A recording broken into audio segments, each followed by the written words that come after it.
Good evening. Welcome to the meeting of the Town of Wenham Planning Board.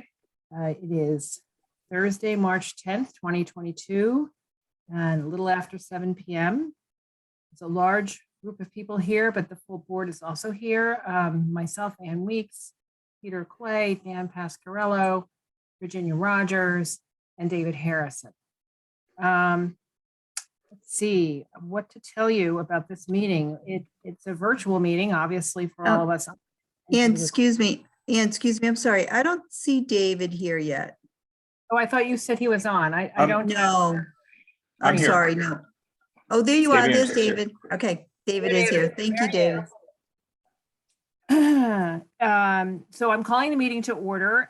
This is a virtual meeting because of COVID-19. The meeting is being recorded, and I would ask that anyone who is here to speak for a public hearing, identify yourself and your address, I guess, for the record when you before you speak, so we know who you are, and so it's easier for our recording secretary and for the recording, which will remain on file in the town's archive.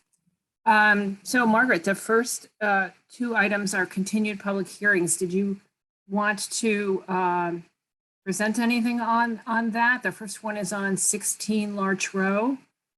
And actually, I'm sorry, before I do that, before we leap into the meeting, can I just recognize Virginia Rogers' service to this town?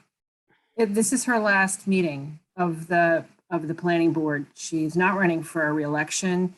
And I don't want to guess how many years of service she has given, but I just want to recognize that for as long as I've been aware of the planning board and its operations in the town of Wenham, Virginia's been a part of that. So just amazing. Thank you so much. Thank you, Virginia. Oh, thank you all. I appreciate it. And for the record, I just completed my 4th 5-year term on the planning board. That would be 20 years. That would be 20 years. Thank you, Wow. Virginia. Thank you very much. Yeah, May you retire Virginia. in It's been great working with you. peace. Yep. So with that being said, I wish I were there in person. I would present you with something as a token of appreciation. Perhaps I can do that outside of a meeting and invite others to do so as well. So the first item on the agenda is a continued public hearing on 16 Larch Row. Margaret, do you want me to read this into the record, or do you want to? It doesn't need to be read into the record, Ann. It's been opened for some time. So this is just a continuance. And the applicants we did get confirmation from the fire department that they were comfortable with the plan that you received. It was option 2, we had called it, so that there's a turnaround on lot 2. One of the other items that we did notice was the septic system. When we first looked at the plan, and I think I didn't catch this either, was that the septic system that's shown on lot 2, the new lot that's being created, was actually the septic system for the house that exists. And I erroneously thought that what they were showing was the septic system for the new house. So we did talk to the Board of Health agent and Greg Bernard, and he has confirmed that they'll have to create a septic system on the Hammerhead lot before they can build the house on lot 2. So each of those houses will have their own septic. Just for the record, 2 items. One, David Anderson has placed into the chat a note saying that he is recused from this matter and he's turning off his camera. So that's one item. And item 2, would you mind throwing up the plan so we can see what you're talking about? And so everyone here can Okay, follow let me along. bring that up. The unfortunate fact of virtual meetings is that plans are big and we like to touch them when we're all in a room together. It is hard to see them. See them, I think. So can you see This where it says sewage system field approximate location on the plan. Oh, I'm sorry. Yes, you can. Can you see that, Ann? I don't know if Yes. everyone can see that. So I thought that this meant the septic system for this house, but it doesn't. This is the septic system for the house that exists for this house. So I talked to the Board of Health agent and he did confirm that they will, before they can build this house, they'll have to have a separate septic system for this house and a new system for this house on this lot.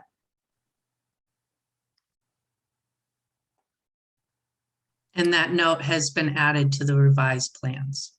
Sorry, Deb Colbert from Hancock Associates. Okay, thank you. And do we know that a septic system will perk on the lot where the house is now? We Has there don't, been no, we don't have that information. Deb, I don't think they've done test pits on this lot, have they?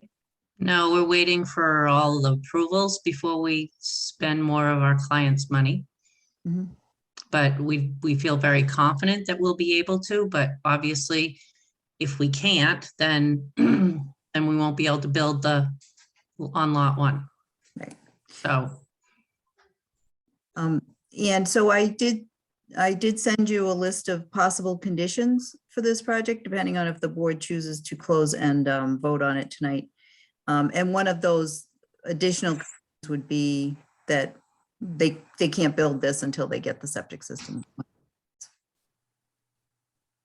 Ms. Rogers puts a note in the chat saying, asking whether the planning board has had a site visit here. And the answer is no, to my knowledge.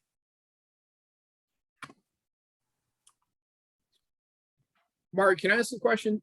Yeah, So the septic that we're looking at right now is the existing septic for the house that's on the other lot? Is that? yes. Okay. Yeah, exactly.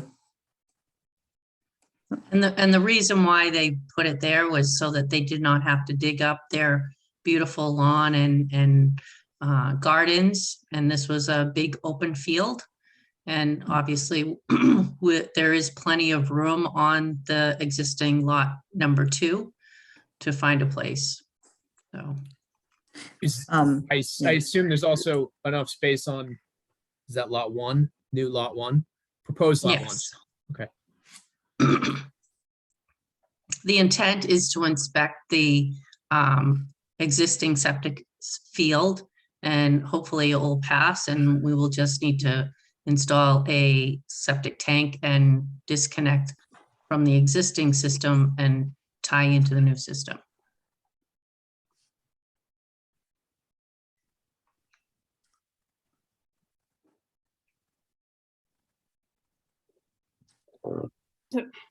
I missed something in that exchange, so that this is going to be transferred to the new house and there's a new septic system being built back on the original property? I don't So get Deb- that.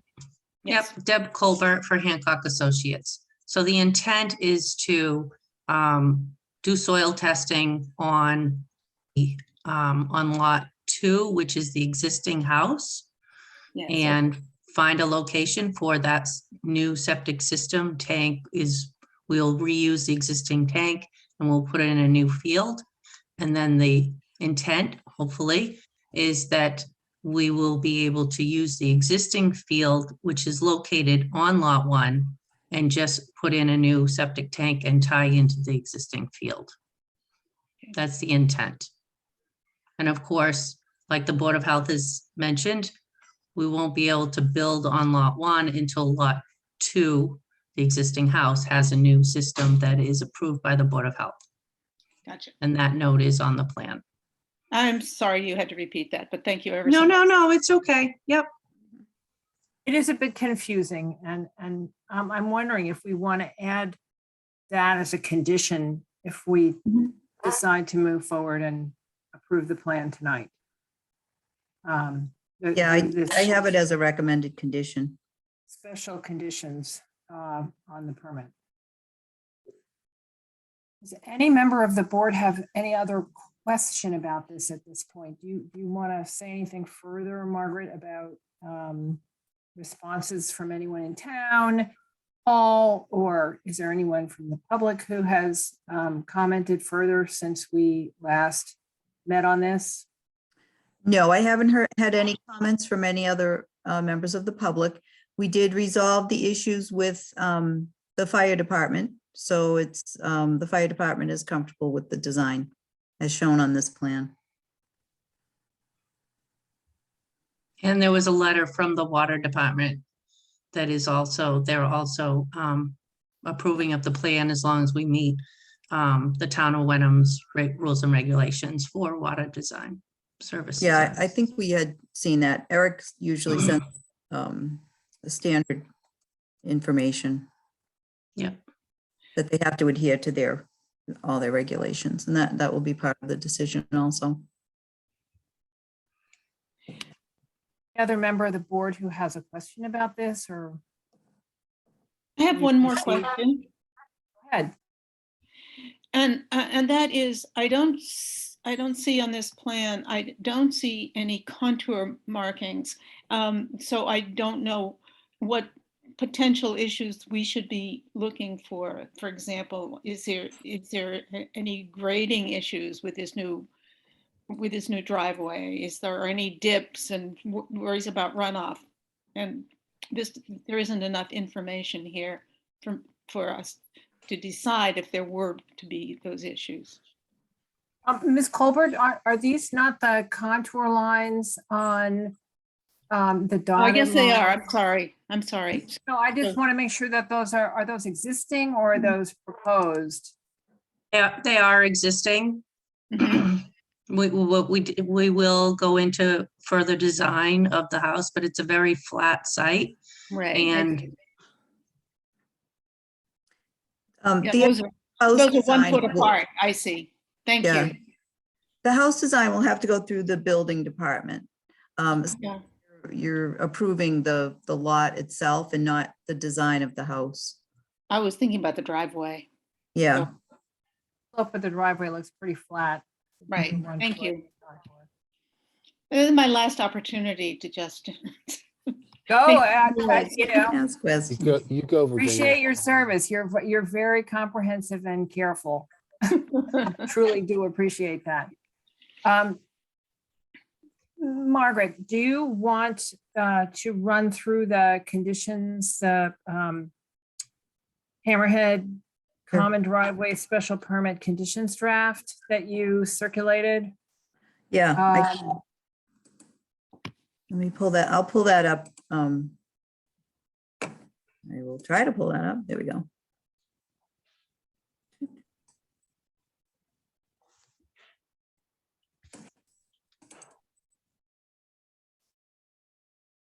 Okay, so these were essentially the conditions that we had discussed. Oh, well, Ian, you and I discussed it, talked about these a little bit. So I'm recommending that there's no further division of the Hammerhead lot that result in the creation of any additional building lots.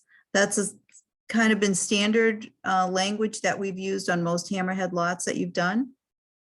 So if the board is comfortable with that, the driveway will not exceed 500 feet in length. They would have needed a special permit in order for that to happen. And the Hammerhead lot driveway is not over 500 feet. Grant of this special permit for the Hammerhead lot is conditioned upon either the removal or relocation of the existing shed, which is shown on the plan as being within the required setbacks. This had a little wooden shed on it. Deb, I think you show that on the plan, and it's to be removed or relocated. I think that was one of the. yes, there's yeah, a one of note the on it. conditions Yeah. of the ZBA's approval. Yep. Yeah. A final recorded version of the common driveway maintenance agreement shall be submitted to the planning board prior to the issuance of building permits for the residential buildings. This agreement shall be recorded at the registry of deeds on all properties subject to this decision. And I'm going to change this, instead of issuance of building for residential buildings, I'm going to say for for lot 1, which is the new lot, correct, Deb? That's lot 1. Okay. The applicant and their successors and interest of the Hammerhead lot shall adhere to the requirements of the memorandum from the Town of Wenham Water Department dated March 2nd, 2022, which will attach as part of the decision. And that the common driveway shown on the approved plan shall remain a private way, shall not be used in the future as frontage for any additional dwellings or use. Driveway is not intended to be accepted as a public way by the Town of Wenham, does not meet the town's construction standards for a public way. It is intended that the maintenance and any snow plowing of the driveway shall remain the permanent responsibility of the applicant and their successors in interest as outlined in an attached common driveway maintenance agreement. So we do have a copy of that maintenance agreement that they've already submitted to us. And the applicant shall submit an approval not required plan showing the division of the entire property to the planning board for endorsement. The endorsed A&R plan shall be recorded at the registry of deeds prior to the any building permits being issued. This next one is no building permit will be issued for lot, and I'm sorry, it should be lot 1 until an approved septic system is constructed on lot 2 to service the existing house.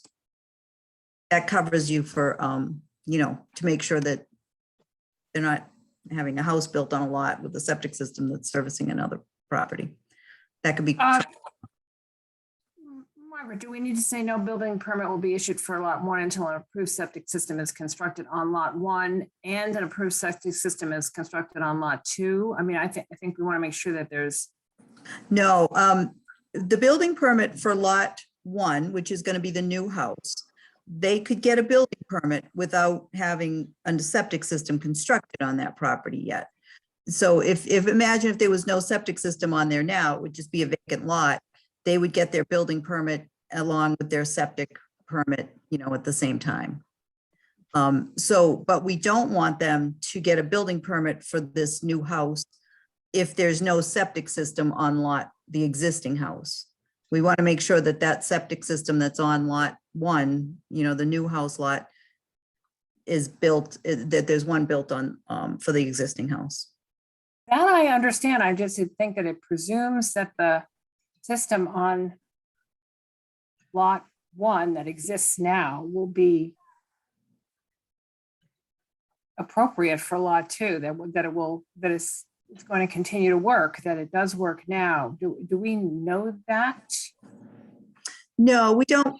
We don't really know much about the septic system that's there now. Well, we just know that it's on the lot that they want to create for the new house lot 1.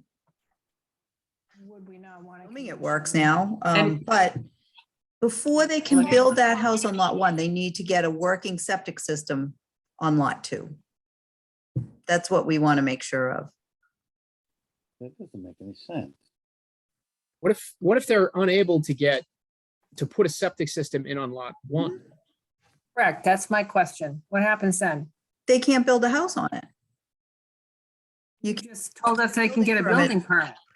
they can get a building permit, but they're not going to be able to get a building permit without the septic permit. I mean, we don't have to dictate that. That happens in the building office. You're creating a lot, we can say, here's the lot that, because you're not permitting lot 1. You're permitting the Hammerhead lot. You're creating a Hammerhead lot with your special permit and saying you can create this Hammerhead lot with the 50-foot frontage through our special permit. Lot 1, which is the new lot, is a conforming lot. It has frontage and it has area.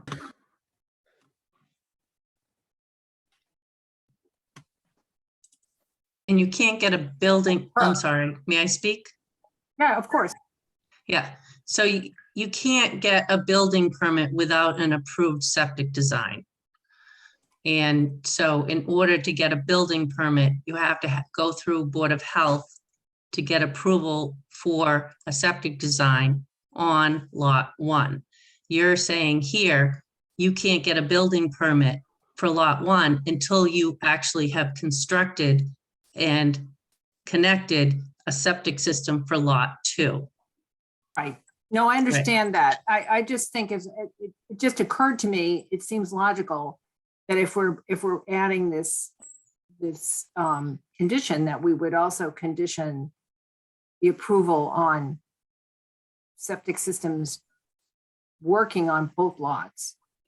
But I understand what you're saying. So Ann, think Dan and I had the same question about this.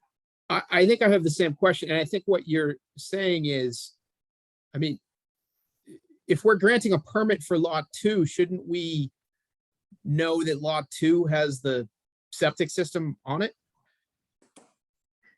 Well, okay, right now, lot 2, the house on lot 2, the existing house has a working septic system. But it's on lot 1. It's gonna be on lot 1 once this is created, but it'll still work. They'll still have a septic system that works. They own both lots. They won't be able to build a house on lot 1, the new conforming lot, until there's a septic system completed and working on lot 2 for the existing. I understand that, Margaret, Yeah. but I know. the question here is for a special permit for a hammerhead lot, to turn lot 2 into a hammerhead lot, right? Yeah, right. So shouldn't lot 2 meet the requirements for that? Wouldn't that? It meets the requirements for a hammerhead lot. But wouldn't that require the septic to be shown on lot 2? No? No, not necessarily. Not if you're conditioning this Right. approval. We're conditioning it because we know that there is a septic there. No, it doesn't necessarily mean that there's septic system on the hammerhead lot. That has to go through the Board of Health in order for them to build anything on lot, in order for them to build anything on a hammerhead lot even. So if there was nothing here, like if we look at it, there was nothing here, there was no house here, it was just a lot, and we wanted to create a hammerhead lot, we would not have them show us an approved septic system at this point. You would be looking at the provisions for a hammerhead lot under the zoning bylaw. But we might ask for confirmation that it works and would work if a septic system were put there. Yeah, yep, you could. And typically, we do ask that, just to be careful. That's why, just not knowing. I mean, I understand the condition on making sure that the existing house continues to have septic, but I'm also wondering about the new lot and what happens. So, yeah, okay, so how do you feel we could condition this? Dan, you have any suggestions for how we could condition it so that we, I don't know, ensure that, do you need a test pit before the A&R is signed, or? Can't we just add a condition that says Mhm. grant of the special permit for the hammerhead is contingent upon showing an approved septic system on lot 2? Mhm. Yeah, if we can write that. I mean, I don't think that affects their timeline or anything. It's just sort of putting on paper what we're talking about right now. I think that's what we are saying. Right, and we will, I we're don't gonna think- go I through think- those steps. I think that just repeats what you just said, Dan. I think repeats what's in 8. Right. I No, think the question is, what about lot 1? well, Which is, I think 8 covers lot 1. Right. building permit for lot 1 until the septic system on lot 2. But what about the lot 1 septic system? I think, well, Margaret is saying that's not within our purview. Right. Okay, then you and I weren't asking the same thing, because I was asking if we could put a condition on there that said, at least show that lot 1 will have the ability to put in a septic system. But if we think that's not within our purview, No, I'm saying that lot 2 is within our purview because that's the special That's the permit hammerhead. request. It's- Yeah, that's that's the hammerhead before lot, us. lot 2. And I'm assuming that lot 1 can handle a septic system since there's a septic system on it now for the existing Right. septic system, right? if it's working. It is working, they're living there. Well, that doesn't necessarily mean, all due respect, that it's working, but, okay, I see, I'm gonna accept the notion that this is outside of our jurisdiction on this one, and we should get rid of 9, though, because I think 9 just repeats 8. You know what, Ian, in the findings, we will discuss this part of it to let so the decision will reflect the idea that the planning board understands there's a septic system now that sits on lot 2, on the, to be created lot 2, that, to be created lot 1, that will that services lot 2 currently. And that, you understand that, and that you have cautioned the applicant saying, look, if you can't get a septic system built on your existing house lot, you won't be able to build that new house, essentially. Okay.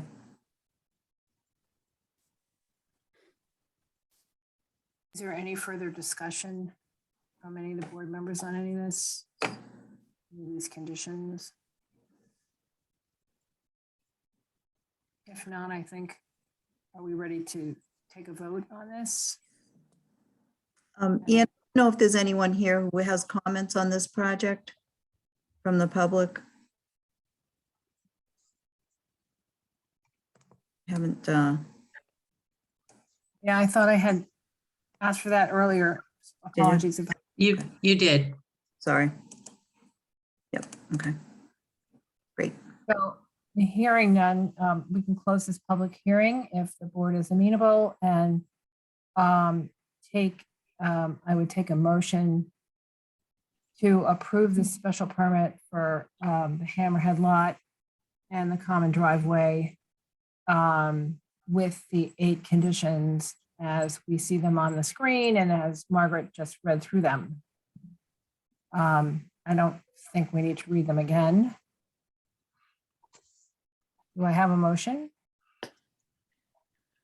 So moved. And a second? Peter Clay seconds. And a vote. I'll go first. Weeks says aye. Pascal Aye. Clay, Aye. okay. Oh, and Virginia, I'm sorry. Rogers. Rogers. Rogers, aye. No, Sorry, it's your motion, so thank you. Thank you, Thank you. everyone. Really appreciate all your effort here and your time. And Virginia, thank you for all your service. It's amazing. 20 years. it's been my pleasure. Yeah, and thank you for your patience. I'm sorry that we didn't have a quorum last time. Yeah, it's okay. Luckily, it was the dead of winter. The second item on the agenda is a continued public hearing on. Ian, I'm sorry, just to button it up, could you guys vote to close that hearing for me? Oh, I thought. Motion to close the hearing. Second. All in favor? Weeks says aye. Pascarello, aye. Clay, aye. Rogers, aye. Thank you. Thank you. All right, the next item is a continued public hearing on Topsfield Road, map 25, lot 64A. Petition of Michael Procopio for a special permit on soil stripping, earth removal and grading, residential driveways, special permits to allow for the construction of a single-family home with a driveway greater than 500 feet at Topsfield Road. There was no presentation on this earlier. I don't think the applicant was ready. So is there a presentation tonight? Yeah, Yes, can you guys hear me? Eric. Sorry. Oh, Can you hi, guys hear me Eric. okay? Yeah, and just as clarification. So this property, we have it listed in our GIS as map 25 lot 64A, that's what it's referred to as. But what we found out is that the map it's on is actually, I think, map 35. So there was an inconsistency between the GIS. And we will have that fixed. But as far as I can tell, this is not a fatal flaw. So I think we can continue because it was obvious where this lot was. And I believe the public was able to locate it on our maps. Thank you. Thank you, Can you Mark. guys hear me okay? Just want to make sure. Sorry? I just want to make sure you guys can hear me okay. I've got a little bit of an issue with the microphone, so I just want to make sure this is working properly. I can hear you. I understand the problem. Mine may mess up in a bit as well. Can you identify yourself for the record? And Yes, my name is Eric Bradnisi of Engineering Alliance. We are the civil engineer that prepared the site plans for Michael Procopio. Do I have the ability to share my screen? I have some presentation graphics I can present for you guys. Yeah, see if you can, Eric, I'll stop share. See if you can. Perfect. Yep, I should be able to. Hang Can you? on Okay. 1 second. And meanwhile, we should note that David Anderson has rejoined us. Perfect. So you guys see this okay? Mhm. Perfect. So the lot's located at 32 Topsfield Road. It's tax map 35, lot 64A, as Margaret had mentioned. It's a little over 447,000 square feet, just over 10 acres. It abuts Wenham Lake on the rear. As you can see, Topsfield Road here. This is the yellow line is the property line here, and this is Wenham Lake here. The red dashed line you see here is a limited area for the building to be constructed based on the Dearborn Farms decision. There's a covenant that restricts the building to be built in this particular area in this red dashed line. Sorry, give me 1 second. Let's see if I can. Here we go.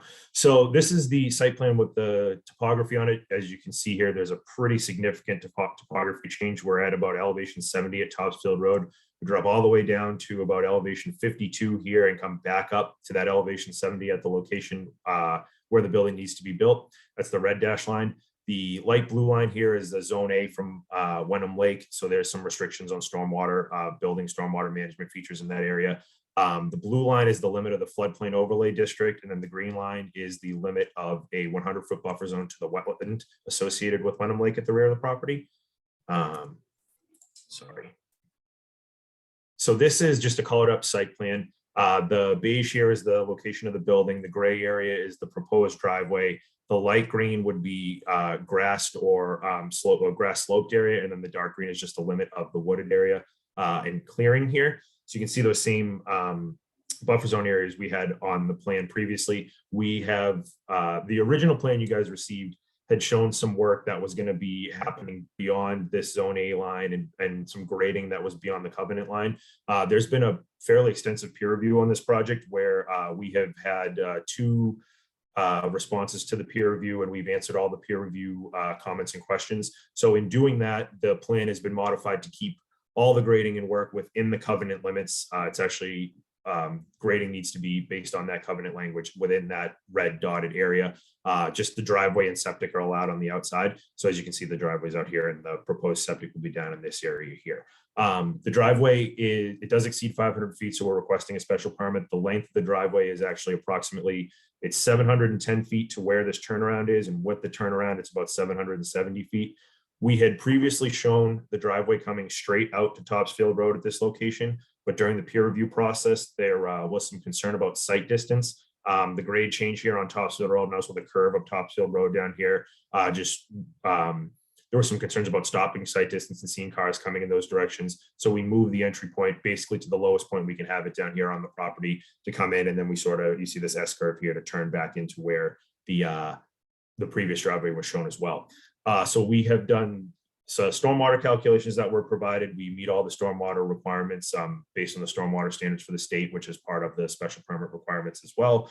So there we have a stormwater system that will collect roof runoff from here. And then there's a stone trench that runs along either side of the driveway that will capture stormwater runoff from the driveway. Additionally, there'll be a culvert that'll be constructed underneath the roadway here. So any runoff that was potentially running down into that low area I pointed out to you before, we'll still continue to do that through this 36-inch culvert that will run below the driveway. The culvert has been sized, and the calculations were also submitted to peer review and approved by the peer review as well. This is just a roadway profile, as you can see. So we're up at that 70 elevation. We come back down to that lower elevation and then come back up this way to where the house is going to be located. And then this is just a color markup, the same plan you saw just on the aerial. So you can kind of see we've got a fairly significant distance between Wenham Lake and where the building is going to be. And then this is that location at the bottom here of the property where you can now see where we have a pretty good separation from where that curve in Topsfield Road is to allow for stopping sight distance when the car enters and exits the property. Oh, and this is just an erosion control, but, oh, sorry, I can go back to that. I was going to ask a question about the slope of the driveway Mhm. at the maximum point and then also at the street, while you were on that. Yep, so the slope of the driveway at the roadway is 1%. We come in 1% for about 200 to almost 250 feet of the driveway. And we come down at a slope of about 6%, which is, here I can show you on that color image again. Sorry, this. So from about this point here where we enter to right about the end of this S curve here, we're at 1% coming off the road. So everything else is graded down the sides. There'll be just a graded slope here that will have some, we had a back and forth with the peer review. We will be using like boulders or some sort of natural feature to place along the edge of the driveway for safety purposes. But so that will all grade off back down to meet the existing grade here. So 1% to about this point at the S curve. Then we come down at 6% to come a little bit closer to that natural grade that's out there. We come back up at 8% for a small portion, and then we're back down to 2% at the building. Just to provide, so it really just gets steep in the middle where we try to get back to meet that existing grade or get close to meet that existing grade in the middle. Aside from that, off the road, it is relatively flat. And then again, same thing up at the house, it'll be much flatter. The 1% here and 2% there. And then the last sheet I had there was just an erosion control plan we provided for you guys. It just shows a temporary roadway that will basically follow the entry point of where we have the driveway. It'll be a gravel drive that'll be installed during construction to allow construction vehicles to enter and exit. There'll be an extended construction entrance here.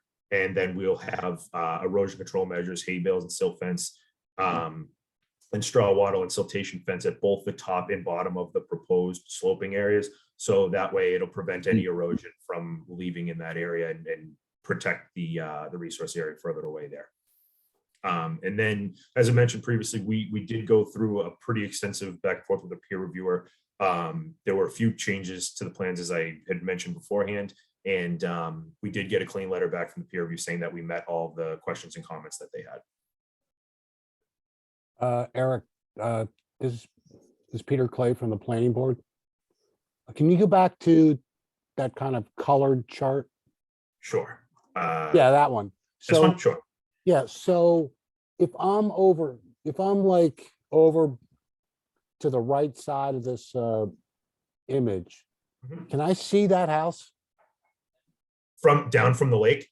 Yeah, So there's a grade change of almost 30 feet from down where the grade is up to where this house will be. And it's all wooded in between. So it would be, I would think it's fair to say it would be quite difficult to see the house from down that way. it would be quite what? Difficult to see it from down that way, Right, so just because basically, it's a house in the woods. yes, basically, yes. All right, that's great. Eric, would you go back to the map showing the existing contours? Yes, absolutely. And we're beginning to get the and from Mars. There's absolutely nothing I can do about it, I'm very sorry to say, except to start writing my notes in the chat. I have ordered a new computer.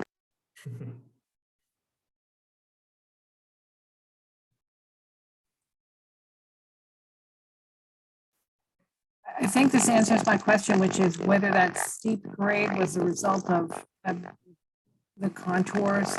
And you, I think, just identified the fact, the steep contours were a result of the grading, sorry, backwards.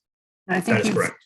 I think you have said that this is an existing condition and that it's a 35-foot drop. So the problem with doing these virtual meetings is I can't read this, so I don't, are these half Gotcha. of contour lines or What are the contour Yeah, lines? so this area down here, which is beyond where any of the driveway is, some of this survey was done with an aerial survey, but this is beyond the scope of where the work is. The driveway actually makes this turn here and then comes back up here, so it's where all these contours are. So if I zoom in here, you can kind of see it here. So we're at elevation 73-ish at this point up at the road, and then where the road makes the turn and comes back down, you know, this particular area where we wanted to come back up to the house, we're all the way down at elevation 53. So there's a 20-foot grade change between the road and then this portion of the driveway. And then when we come back up to where the covenant limits the building of the building, you can see here we're at elevation 71, 69, 68, 69, 70. So it goes back up that 17, 20 feet-ish to come back up to where the house needs to be built. And these are 1-foot contours. I was really thinking of the runoff from the building site down toward the lake, but. Yep, so I can show you that actually too. So sorry, that's an item I hadn't actually mentioned. So everything from the proposed building will be captured with a subsurface stormwater system at the rear. So there'll be roof drains that drain into this system that'll be built in the back of the lot here. And then everything from the driveway area, so I don't know if you can see this it's like a little white line here that comes across around here. So we've shown a stone trench that basically runs around the perimeter of the construction here. So it will capture the roadway's been graded to pitch in either direction. There's a little bit of elevation on either side where it will pitch to either the left or the right. And that water from the driveway will be captured in this stone trench. So it will prevent any of that any of the runoff from the driveway getting out and down this big slope. And additionally, as part of the peer review and making sure we met all the stormwater standards, this area from converting from wooded area to grassed area, there's a bit of a change in the curve number that's associated with that. So that required us to put that stone trench around the entirety of this, basically around the entirety of the construction. So that'll keep anything from this particular area up here from getting down into the lake there. So we've got something that follows the entire perimeter to prevent any of that.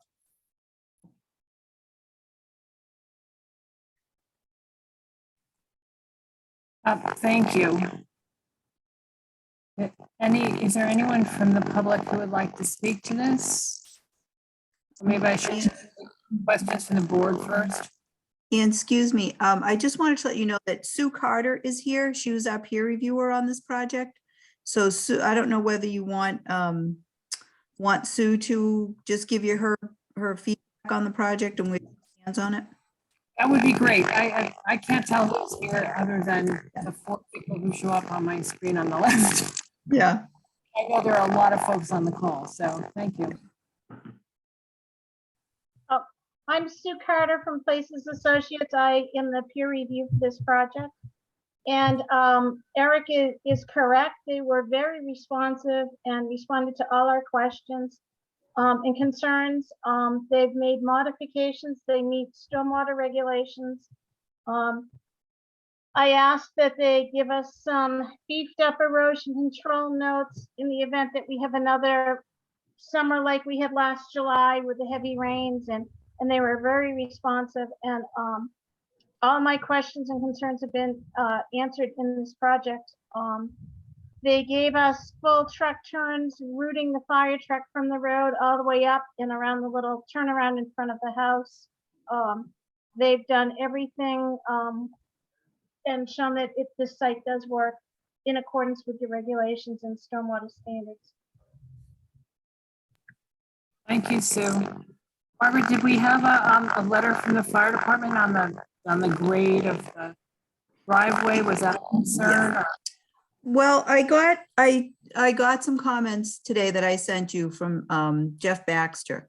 His concern was the length of the driveway, and then he realized there is a fire hydrant halfway down, so he was comfortable with the fire hydrant being there.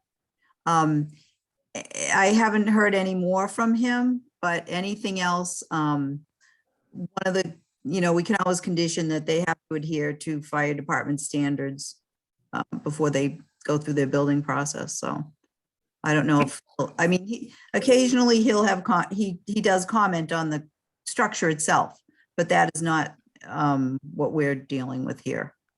He wasn't concerned at all about the steep grade on the driveway. That's really my question. No, he didn't mention anything about the grade. And you're confident he's aware of it? Well, I'm confident that he has the plans and that he's had them for some time. And just today, I finally did get in touch with him on it. And his last comment to me said that was good. So that's all I know. But there is a turnaround here.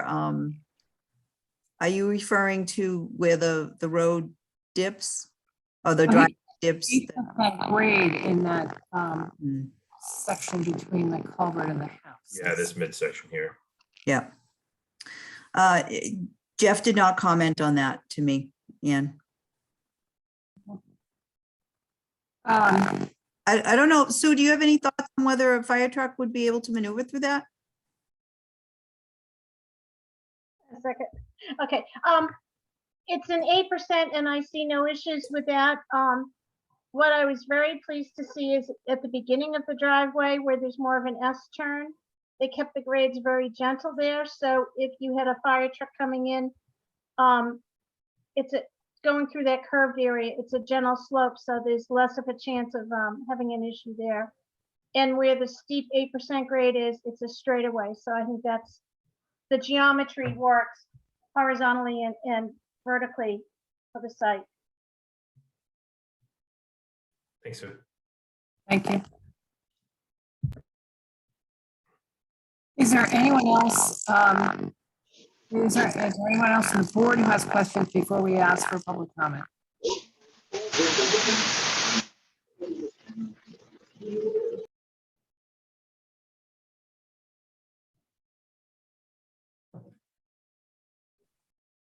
Hearing none, can I ask if there's any member of the public who would like to speak to this?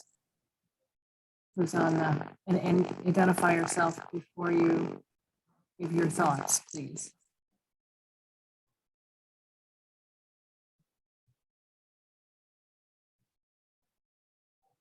Margaret, I can't see if anyone has a hand up or anything like that. So, I don't see any hands and there's no comments in the chat from anyone on this project. Yeah. okay, And I also did draft a few conditions on this one. One of the comments we received from the DPW was about the culvert and ensuring that the maintenance and of this culvert is the responsibility of the homeowner. And that this, as long as it is, it's not a road that will ever be accepted by the town. I'd also like us to have a pre-construction meeting for this one with the town departments before they start construction. Typically, if it's a smaller single family home, we wouldn't do something like that, but this is such a large project. We want to make sure that all of the town departments are on board and understand what's happening. So if I could, do you want me to share those? I would like you to run through those for us. Thank Yep. you.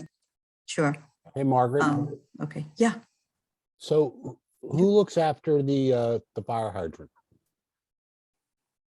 That fire hydrant also will be the responsibility of the homeowner. Yep, And that's, so do we have to create a condition on that? yes, it's part of the conditions. Let me grab the draft conditions.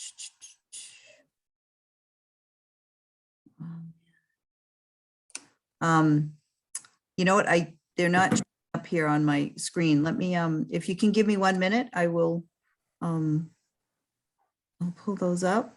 Where did they go? Oh, here they are. 32 Topsfield.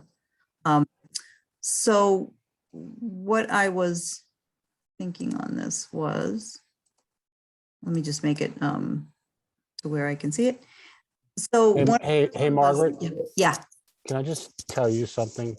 yeah. Do you know how many times I've driven over there on 32 Topsfield Road and you can't find 32 Topsfield Road? And now I realize that's because it doesn't exist yet. Doesn't exist yet. No, So anyway, it doesn't. Right, it doesn't exist. So, because there's no house there, it's just a house lot. And I was just calling it, map and lot number, but it was getting confusing. So we just it will end up being 32 Topsfield Road. That's what I talked to the assessor, so. So the first one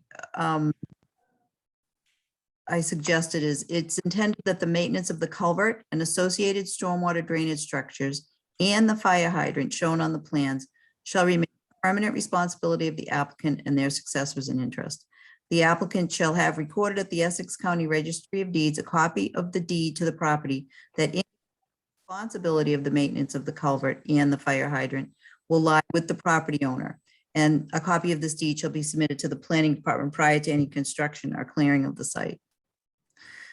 That's just to ensure that whoever buys it knows you have to take care of that culvert and the fire hydrant. Right, can I ask a quick question? Is there any other place in town where there's a privately owned fire hydrant? I don't know.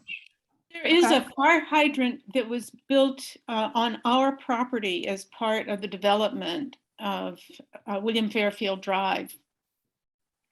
And it was run into by someone plowing our driveway two winters back. And it has not been fixed because I think that the homeowners association or something, I haven't looked up the deed, but I think that it is owned by us and the town will not repair it. Hmm. So that's a Yeah, partial wow. answer to your question. Margaret, Yeah, that's the only one I know of. Yeah, Peter. so I get what you say in section 1, Mhm. where so it's you know, which is really a liability question.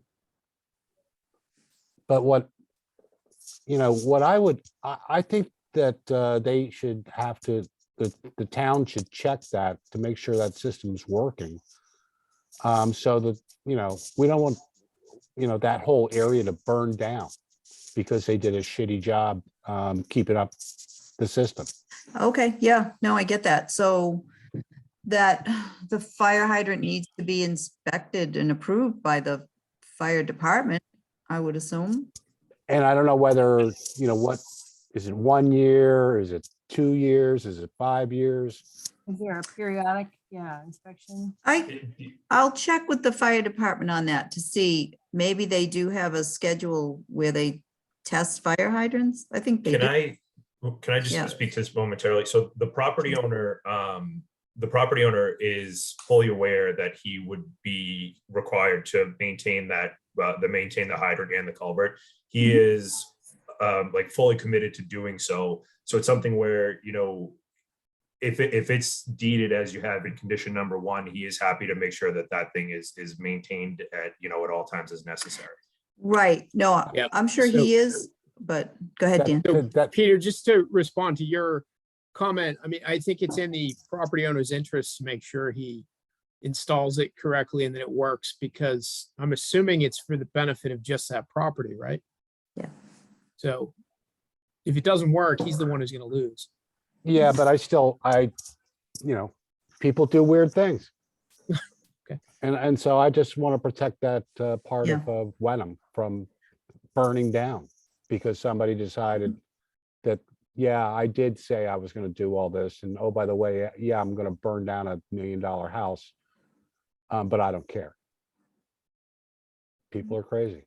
Or they sell it and the new owner is Right. not as committed to maintenance. So the property owner, the current property owner is going to be doing the construction and living in the home. So it's in his best interest to make sure that all of this functions properly. I hear you, Eric. Yep. Common sense says you're right. I think we ought to have the fire department check it just to make sure that it's maintained. And I can do that. You know what I'll do, Peter, is find out if they want to include a schedule of inspections for the fire hydrant.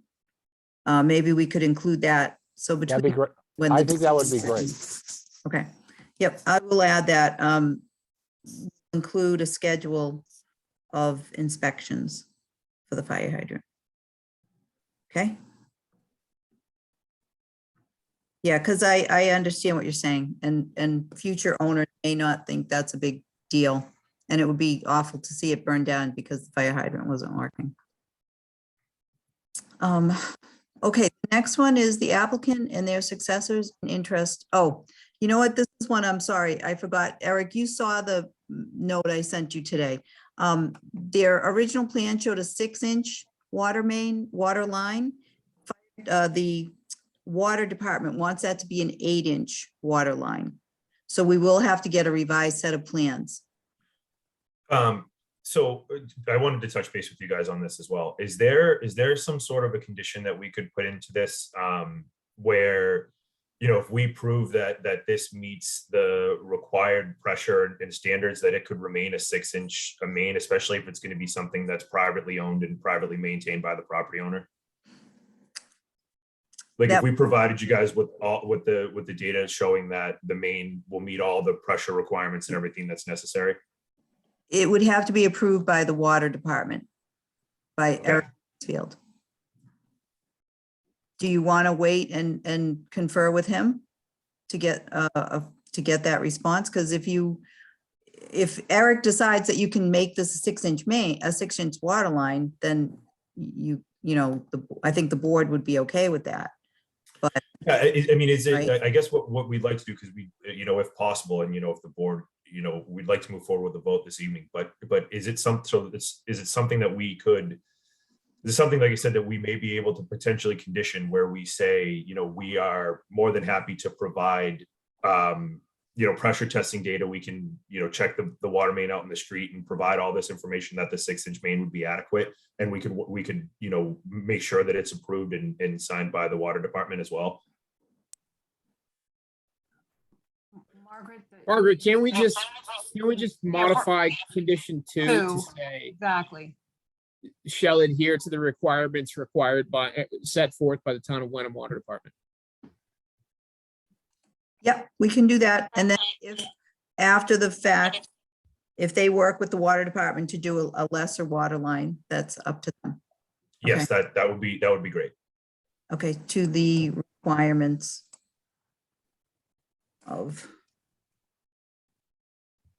water department. Is that fine? Ian, Dan, you think that's okay? Okay, It's okay with me. all right. One comment Thank on you. that. This isn't a hammerhead lot. That might have been a carryover from the previous decision. Oh, yeah. I'm sorry. That's right. We all missed that. Thank you, Sis. Thank you, Sue. I figured one of you would have seen it, but you probably looked at it too many times. You I can't have see looked at it anymore. many times. Thank you. You're welcome. Okay.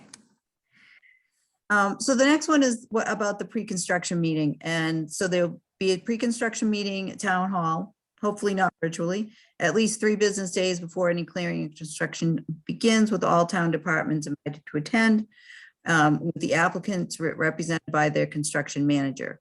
At least 4 weeks prior to initiating any construction activities, the applicant shall notify planning and planning board by certified mail and or overnight mail of their intentions. The pre-construction meeting shall be conducted with applicant's engineer, on-site construction supervisor or manager, and representatives of the planning board and town departments. So this is just to make sure we know who's doing the project and that everyone's on board with the plan, with the same plan. Again, it's just such a big project. It's almost like they're building a road over there. Yep. Margaret, could I That, ask could I just ask a question of the board here? Yeah. Is it possible to have that? So the property owner is looking to potentially move on construction for this project, as soon as the spring turns around. Is it possible for that 4-week period there to be 2 weeks instead? Where, like I said, he's doing the construction. He will be the person living on the property. So he's happy to meet and we can schedule a meeting to do that. We would just like to do it 2 weeks in advance rather than 4. Yeah, we can do Thank you. that. That will Thank give you. us enough time to pull everyone together. Thank you. Okay, thank you. So this is about the stormwater pollution prevention plan. So we know that once you get your approval, you're going to update that with dates and schedule. Okay, so we would like to get that 2 weeks prior. Yes, yeah, we'll turn that around very quickly. Turn around, okay.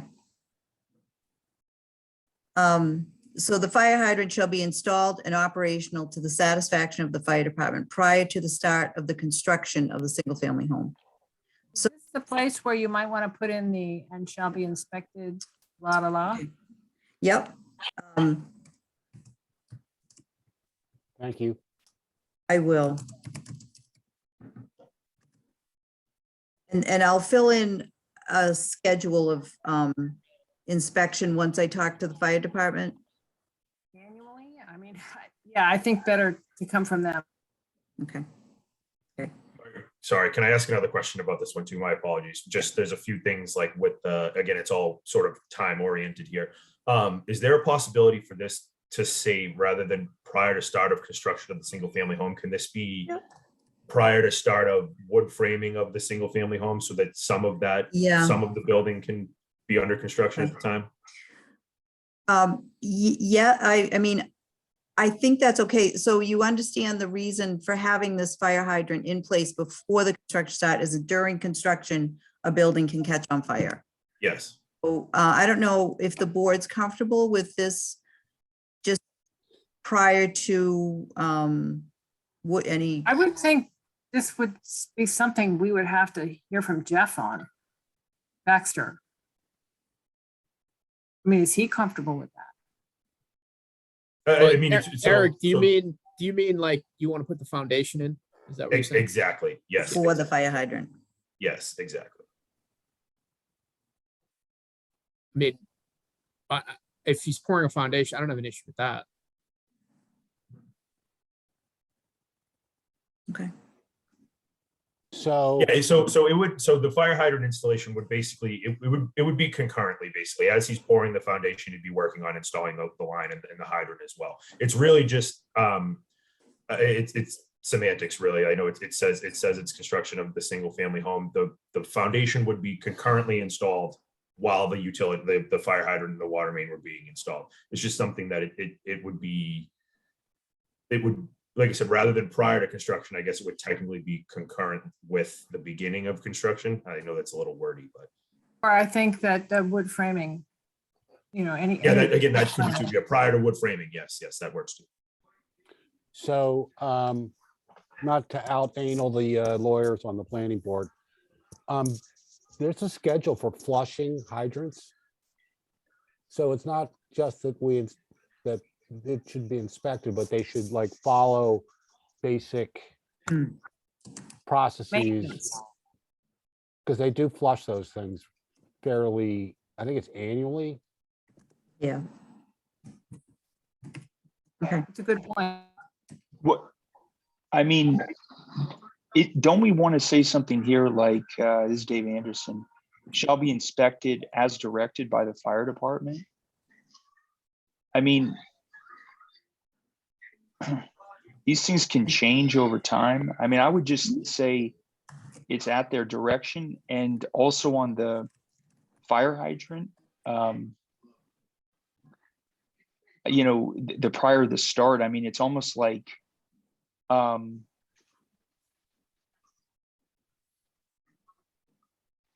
I would want it to say something like, you know, it's almost like you can do whatever you want to do so long as Jeff Baxter approves. If he's okay with you doing a foundation, that's fine. Because I don't know, like you get some bulldozers out there, they start a fire. I don't know what the issue is. Like Jeff Baxter knows what the risks Right. are. I have no idea as a planning part.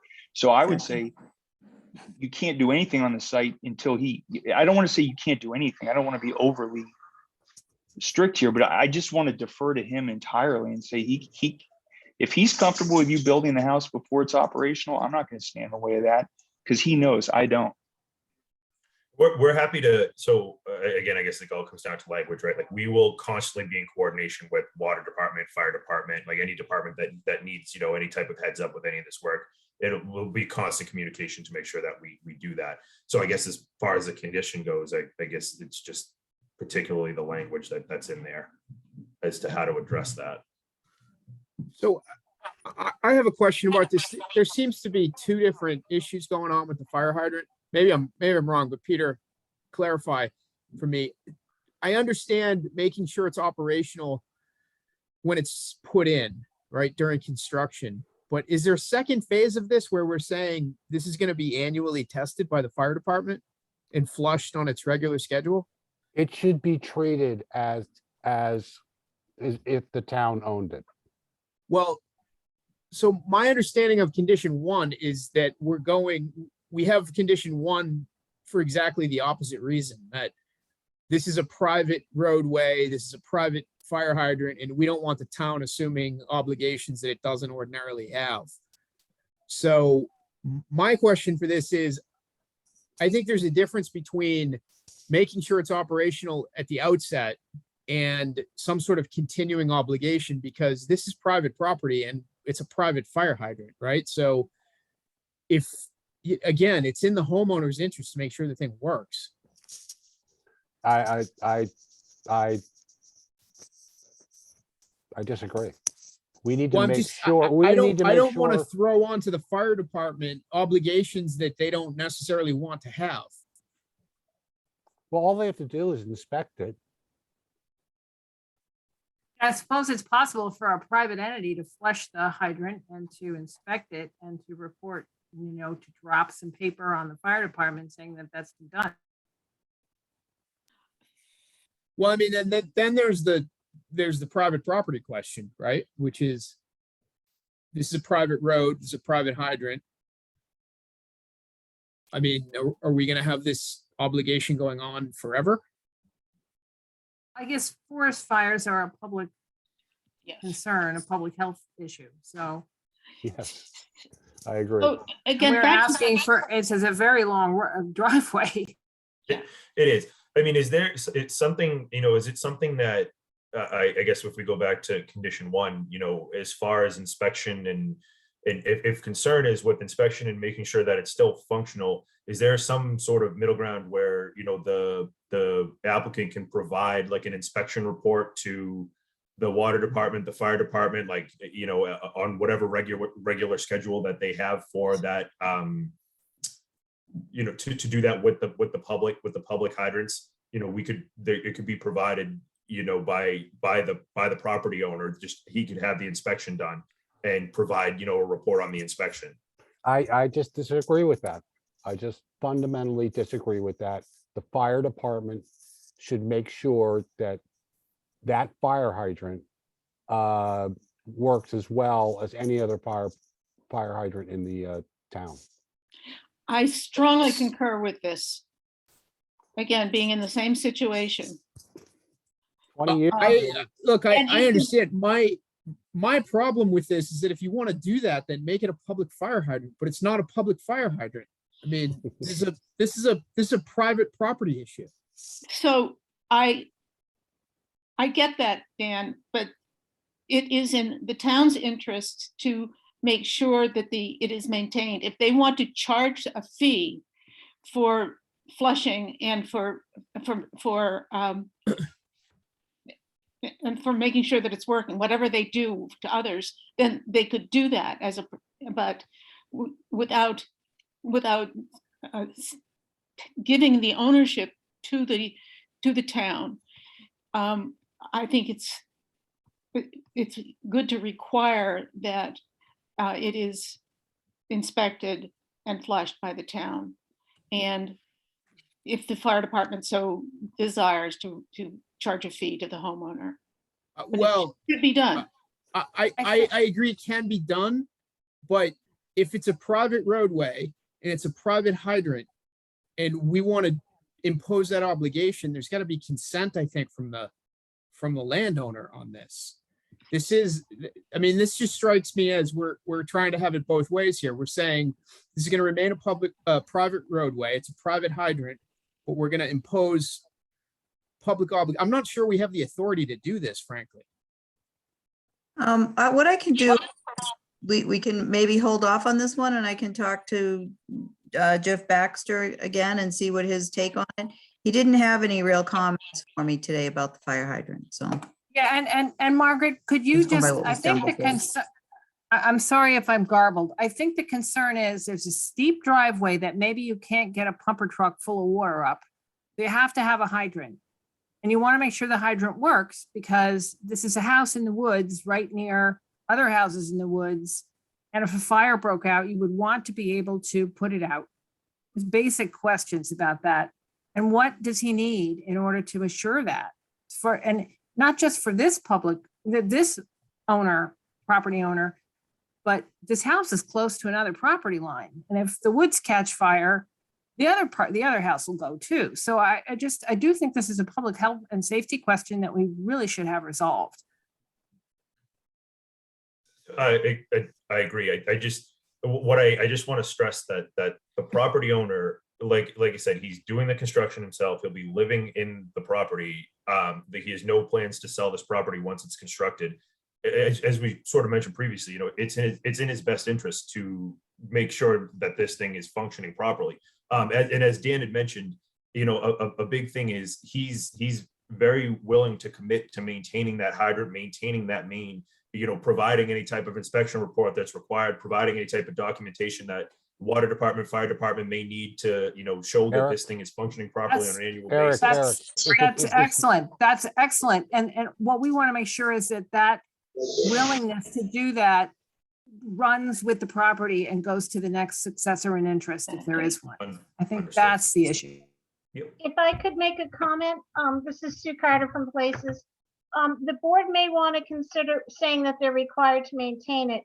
And in the event that it is not maintained adequately, the town may make the repairs at their expense. And that way, if a future homeowner doesn't do what they're supposed to, there's a provision to make sure that hydrant stays in a working order.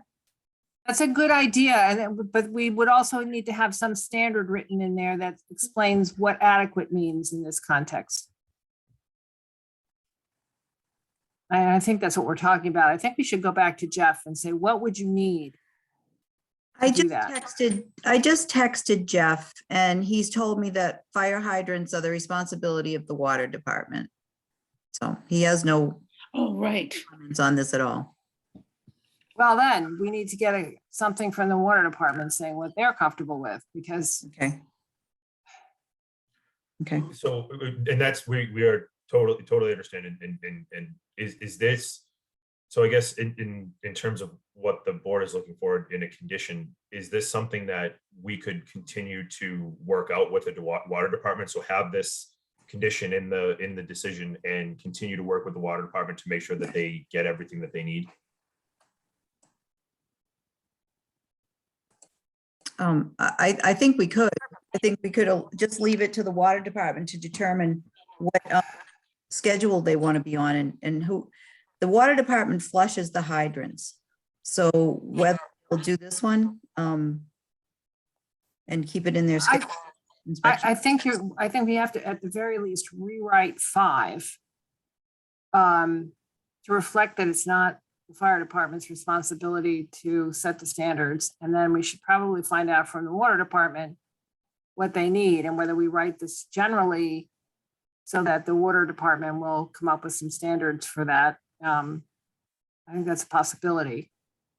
Do Dan or someone, do you want us, I mean, I would say the fire hydrant shall be installed and operational to the satisfaction of the Wenham Water Department prior to start of and shall be inspected as directed or shall be maintained to the standards specified by the water department. And Sue's language, which I can't recall and didn't write down, is also a good add there.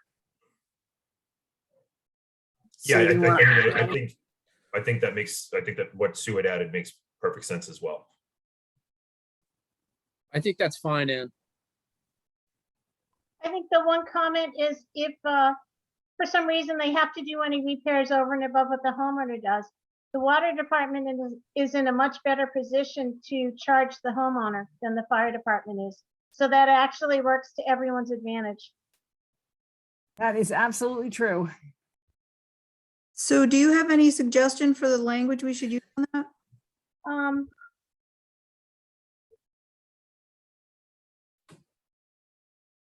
If any repairs, I also think your parenthetical could drop out, but Yeah, Agreed. if the homeowner fails to make repairs or maintenance, Um, All right.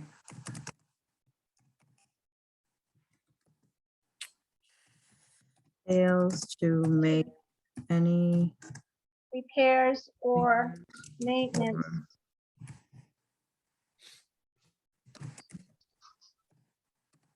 Yeah, or necessary maintenance. necessary, yeah. Um, Make it, how about any necessary repairs? yep. I'm just trying to think of what Yep. Virginia Express happened in her neighborhood.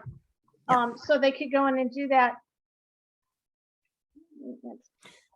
Comma, the water department may charge the homeowner for repairs made by them or something like that.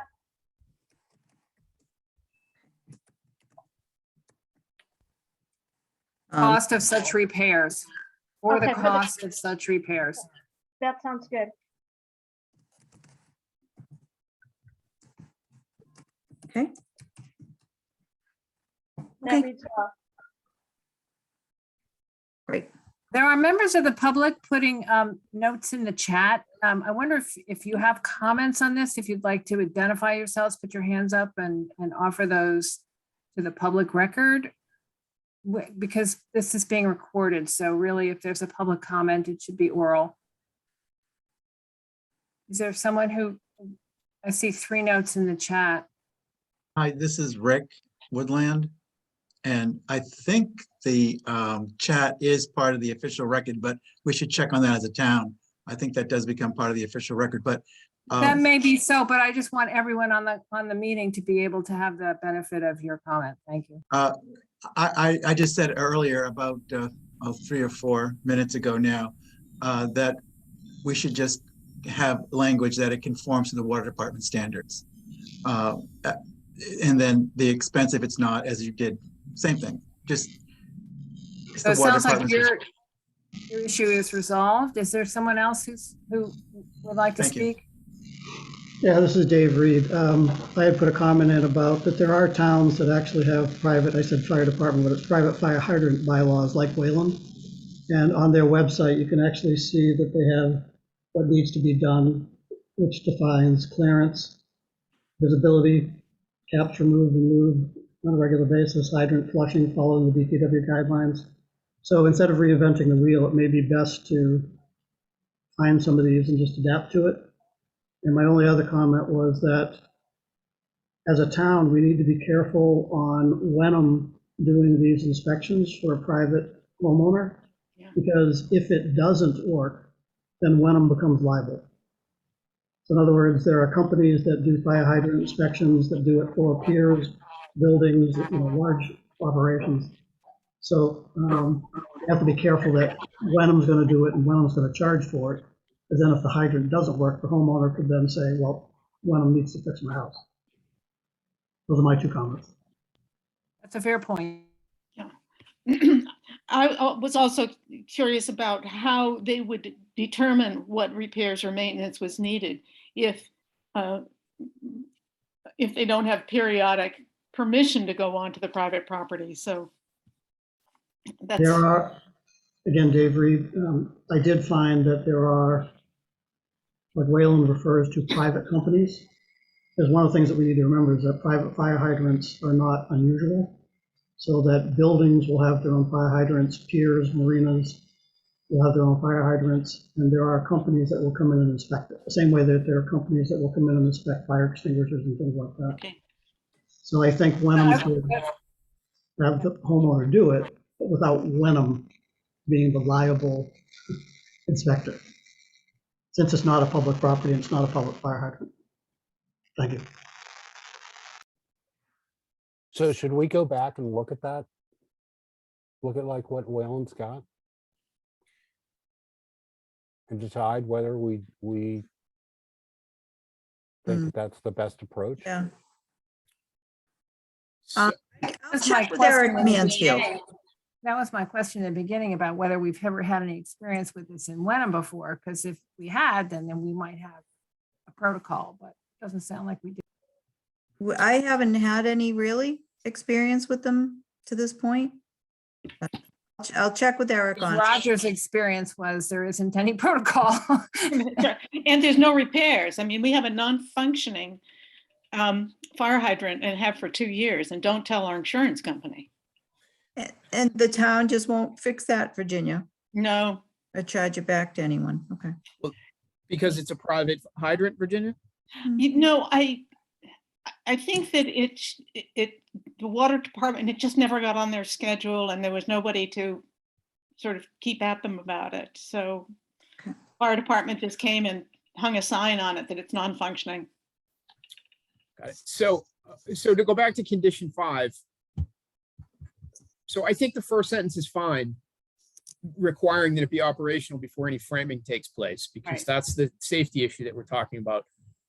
The issue we're struggling with is this ongoing inspectional requirement, Right. which, may be beyond us. So I don't know if we want to wade into that right now. I mean, the policy reasons behind the length for dead end streets and for having these hydrants is it's an at-risk policy really for the landowner, right? You don't want to have streets longer than 500 feet because if a tree falls down on it, that's the only way in, they can't access it, basically. So it is a safety issue, but it's the applicant knows this and they're requesting it. I think the distinction between this and a tree falling on it is that if the woods burn, it's not just this house. Well, right, That's but the issue. you're talking about, there are other houses there, right? So presumably they have access, the fire department has access to those other properties, and if they're at risk, they can access from there as well, right? If I could just for a moment chime in. So just with discussions with the property owner, condition number 5, we are completely okay with as it's currently written. So if the language in there that says, the homeowner fails to make the necessary repairs and maintenance, water department may charge homeowner for cost of repairs, like that is totally okay on our end to keep in there. Great, okay. Okay, so we're okay with that. And if something major changes that Eric tells me this is no good, we can address that later. The board still has to write the decision, and typically what we do is if, something minor changes, the board will make those between now and when the decision's drafted. Sure, thank you. So we're asking that 1 week prior to any land disturbance, we'll conduct an on-site inspection to observe erosion controls and review the erosion controls. So, and then at any point during construction, the town of Wenham and the town's designated representatives can enter the site just to make sure the project's being done as proposed.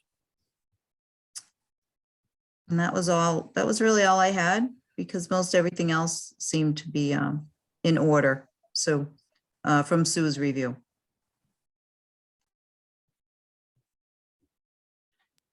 Thank you.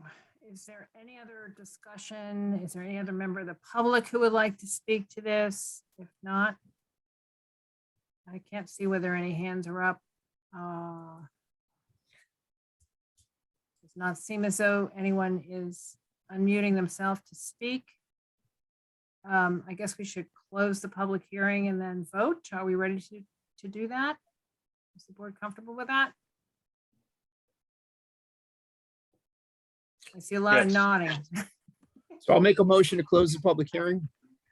Anderson second. All right, all in favor, Weeks says aye. Pascarello, aye. Clay says aye. Anderson, I.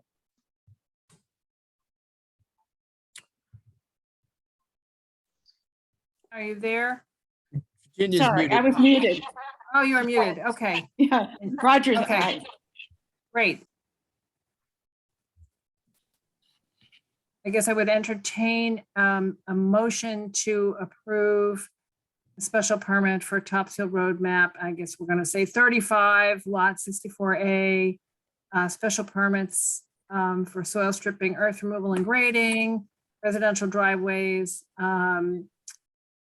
special permit to allow the construction of a single-family home with a driveway greater than 500 feet at Topsfield Road, and it's going to be 32 Topsfield Road, as we've discussed, with the conditions as we just worked through them. Do I have a motion? So moved with the conditions. Second, Peter Clay. All in favor? Weeks says aye. Pascarello says aye. Rogers says says aye. Oops, We stepped on each other. okay, Sorry. Rogers and Anderson. Clay. right. Anderson Aye. says aye. All right. Anderson, aye. And of course, we want to hear back, Margaret, about how it goes with the water department and whether or not any conditions need to change. Thank Yeah, you. certainly. And I'll draft that decision early next week and get it to the board for approval. Thank you guys very much for your time. Thanks, Good Eric. night, everyone. Have a good night. Thank you. Thanks, Sue. Thank you. Thank All you right, so and then much. the next item, it's a very long agenda tonight. I'm sorry for all those who are waiting for their items. Is a public hearing on a request by the Audubon Society for us to consider a parking lot at their Cherry Street entrance. And it sounds like you would like to do a presentation on this. It's Massachusetts Audubon Ipswich River Wildlife Sanctuary is seeking a special site plan approval for a parking lot for the construction of a 17-car parking area at Cedar Pond Wildlife Sanctuary located on Cherry Street and Assessor's Map 17, Lot 13. And I don't know if we, if the representative of Audubon is Ms. Stetson, is that correct? Is she here? That's correct. You want to show us plans? Do a little presentation? Yes. Sorry, having a little trouble hearing you at the moment.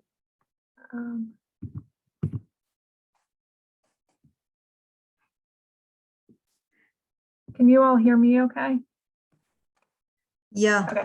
Liz, Yes. yeah, you can go. Now I can Liz, hear. do you want to share anything or do you want me to bring anything up? Sure, I can share the plan diagram that we provided. All right, I'm going Um, to stop sharing. Okay.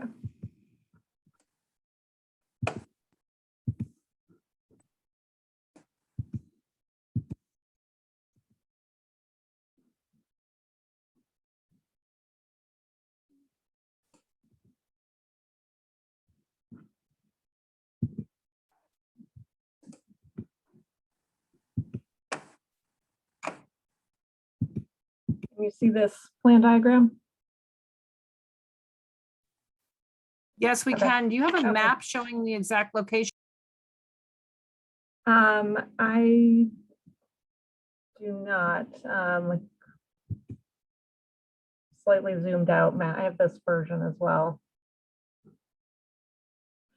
But I just wanted to, my name is Liz Stetson. I'm Director of our Capital Assets and Planning Department at Mass Audubon, and here on behalf of our Cedar Pond Wildlife Sanctuary, which is located at 125 Cherry Street. So I just wanted to provide a little bit of context for this proposal of the parking lot. This is a slightly zoomed in view with Cherry Street running across the top of this image. We currently at this location, there is no parking lot. There's a very small kind of two space lot at the rear of this open space shown sort of at the bottom of the image on the screen here. There is an existing network of trails on the property and a really wonderfully diverse ecological systems, forests and wetlands. But currently, due to the limitations of the existing parking, it's not really accessible or able to be enjoyed by the Wenham community and the public. So we proposed putting in a 17-car parking lot that is off of an existing drive. and have proposed moving the parking from the kind of the back end of this open area closer to the street to increase the visibility of the parking lot, and really to be able to make this a property that members of the community can access and enjoy. Our hope is also that within this parking lot, we'd like to provide accessible, handicap accessible parking, and ultimately to be able to have one of the trails on this property become an all persons trail, which we have at many of our wildlife sanctuaries around the state. And those are trails that are graded with a stabilized surface so that people in wheelchairs or using strollers can use those trails, and people of all abilities are able to kind of access and enjoy the outdoors. Currently, on the North Shore, there's very limited opportunities for handicap accessible experiences in the outdoors. So part of providing this parking lot is to also be able to create that accessible experience here at Cedar Pond. I think with that, I just wanted to kind of provide a little bit of background about our request, and I'm happy to answer any questions.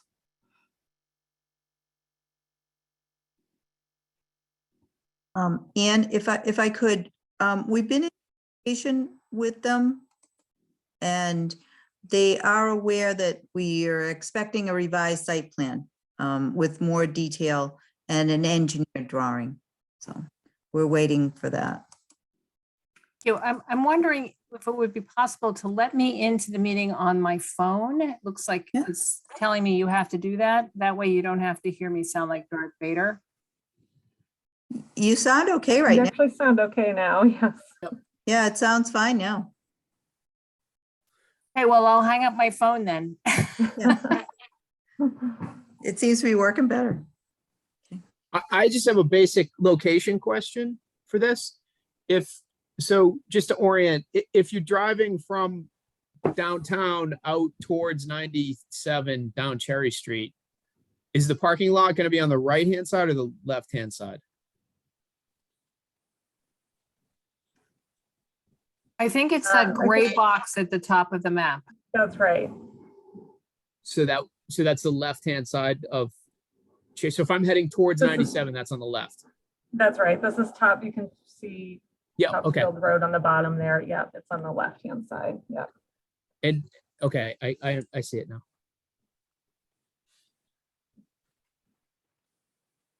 Also, the entrance into the parking lot would be from our driveway into Cedar Pond itself. This is I'm sorry, Richard. would you please identify yourself? Yes, thank Yeah, I'm sorry. This is Richard Wolowitz. I'm the regional property manager for the North Shore area.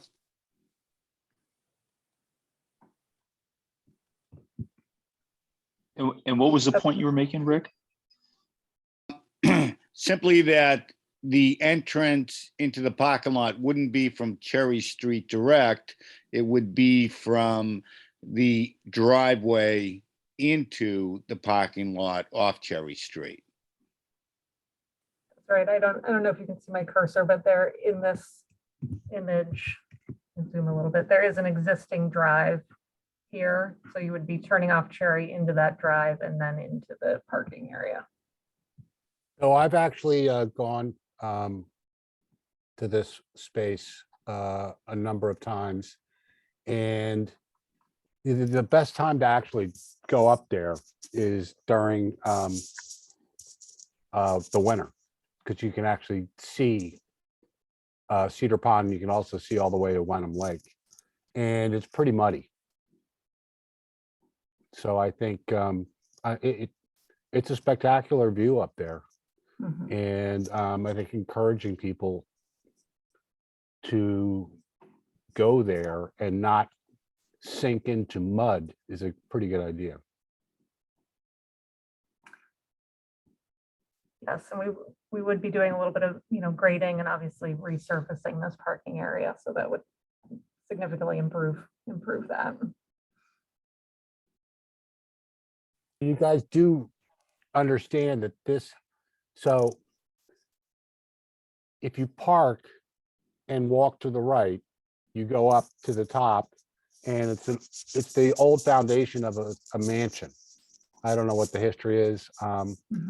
But if you actually go to the right, you walk all the way back out to that spot by the West Wenham tennis courts. Yes, the West Fund, the Higginson Park. Right.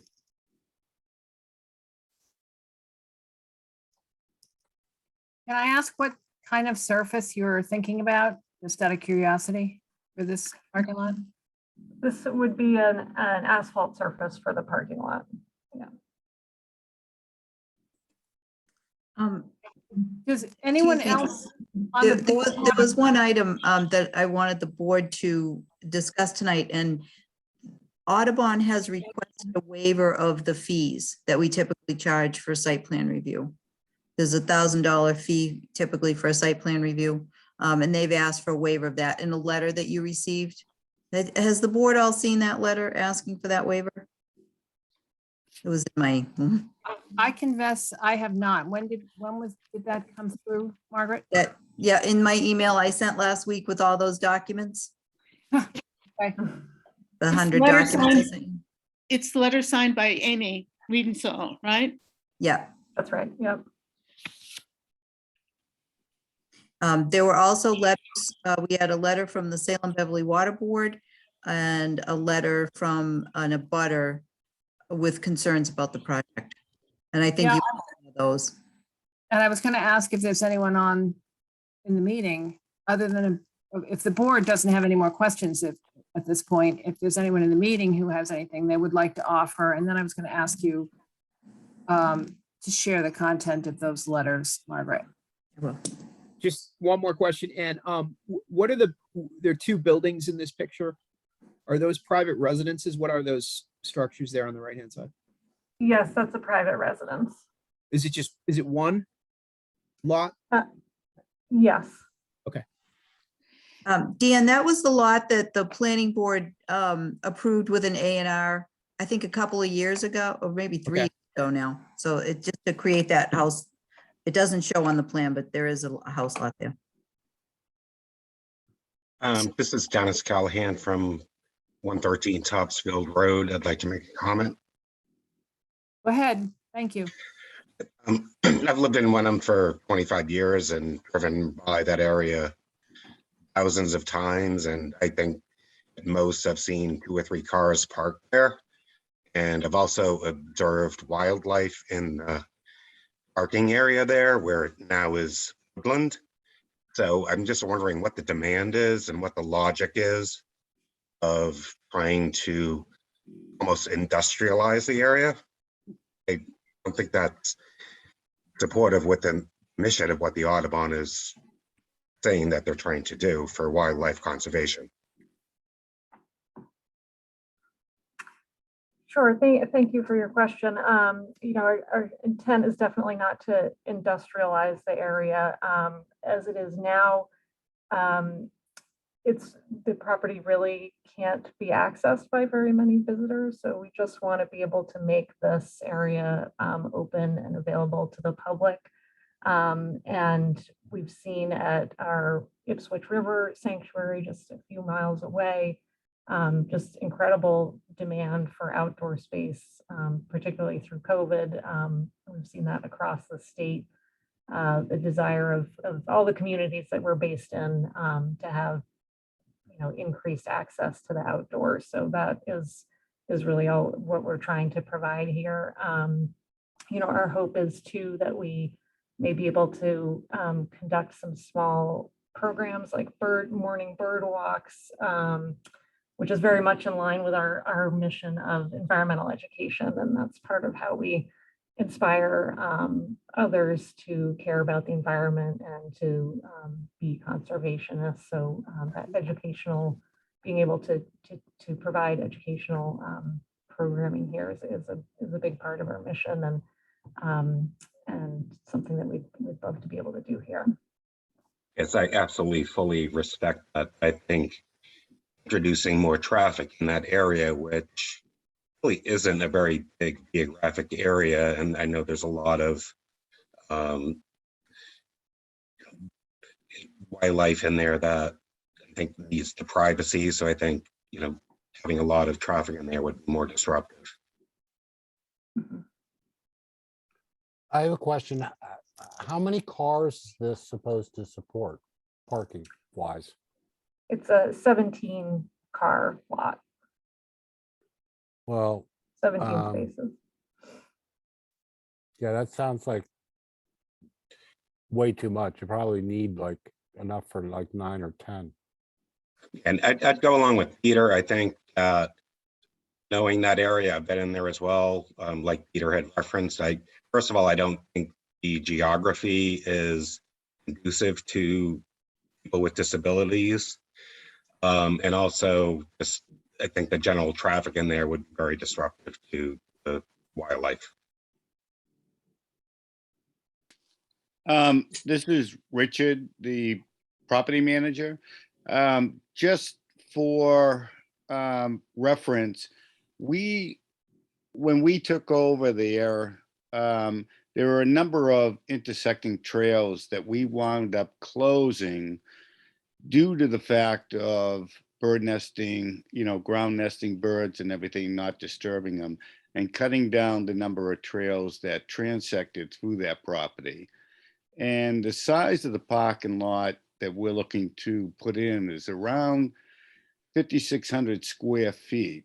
And that property itself is 200 acres, which winds up being like 8,600,000 square feet. So really, to accommodate 16 to 17 vehicles is really not an overuse of that property or land based on its size and the diversity and really the beauty. I mean, that property has a floating bog with carnivorous plants. It has glacial features that are just outstanding that I think the general public would really enjoy. And, from my understanding, Wenham is looking at creating more open space and advertising that open space. And this would be a part of that trail network that could exist there. So Peter Clay again, my answer to you would be, let's start with 9 to 10. And if it really kicks in, like 2 or 3 years down the road, we can add to it. Hey, this is George Nopoulos from 138 Cherry Street. Been trying to get in. I'm in a butter. I think you can see from this picture, there isn't a butter there, very close. Yes. There's one across the street and there are 2 others on off diagonally to the left. A comment was made at how greatly used is the Ipswich wildlife. I'm afraid that this would be overstressed. Not so much, one is the number of people that go to it, which was brought up earlier by Dennis, but overflow. We have witnessed on the North Shore in the last few years, a tremendous usage of property by all these properties that result in, I guess you could say, people parking illegally. If you're having bird watching, more than 9 cars show up, where do they park? Who's there to monitor it?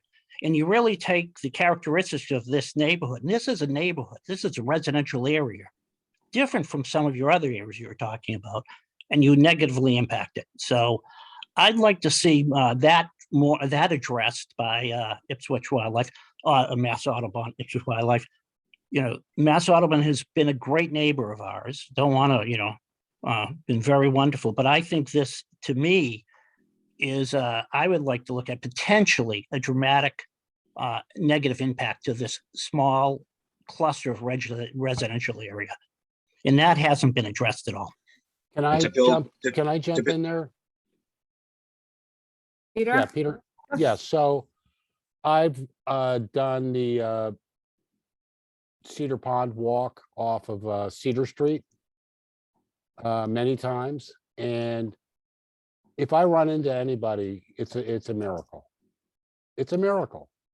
It's just not used. And all you have to do is drive down Cedar Street a number of times. And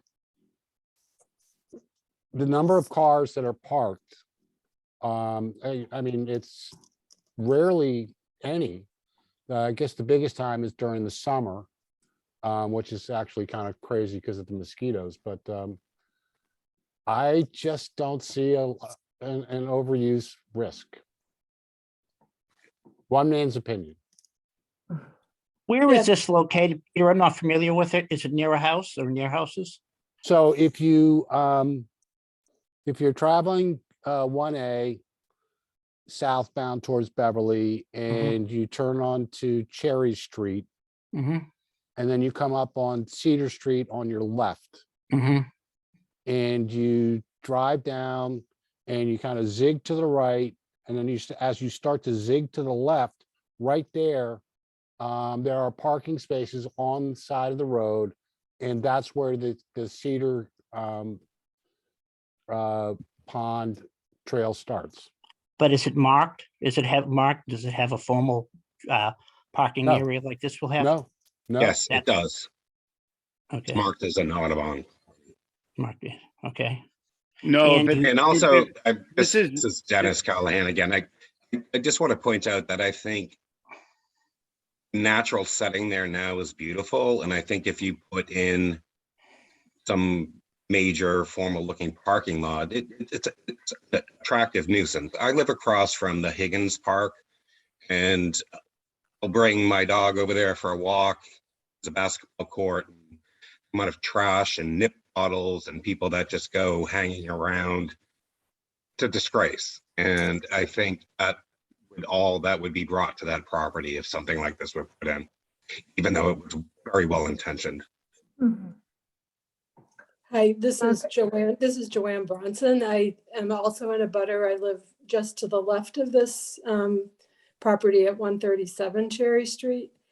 And I agree with what George was saying. I'm concerned about the impact on the residential neighborhood. And, I'm curious about things like, would there be hours for the parking lot? And to George's point as well, how do you monitor where people actually park if there isn't enough space? Well, thank you both for your comments. I'll try to address a few of them. I will say I really appreciate the concerns about kind of unwanted activity that can happen in parking lots. At this particular location, we've seen very, very little of that. When we first acquired the property and there were a couple spaces at the back, those spaces were kind of concealed by some overgrown vegetation, which we removed and improved the visibility of those couple of spots. And that was a real deterrent to any kind of unwanted activity happening there. So our hope is that by moving the lot further towards the street with added visibility, that will further kind of deter any unwanted behavior there. We have, a number of unstaffed, what we call unstaffed properties around the state that are similar to this, where we really, rely on our community and neighbors to let us know if they see any unwanted behavior happening, and we're very responsive to that and work closely with local police and community to monitor that kind of behavior. We typically have signage, indicating where to park, and if there is no parking available, that, we ask that visitors try and find another location to be in the outdoors. So those are a few ways we kind of monitor property. And I will also say that Richard, who's on the call, is based at our Ipswich River Sanctuary, just a few miles down the road, and comes by here daily and walks the trails regularly, and is also involved in ecological management happening on the property. So we do have a presence here, even though we don't have, a building or staffed facilities. I appreciate that. It's just, I feel like, look at the model like the Essex Trail, model follows, and they have a lot of wonderful trails and properties, and it's just, public access, and it feels to me very similar to how an Audubon property is now. You're not going into a parking lot, paved parking lot in a residential area to go enjoy the environment. So I just really don't understand the motivation or demand where you're looking to naturalize an area to meet some, to me, a questionable demand.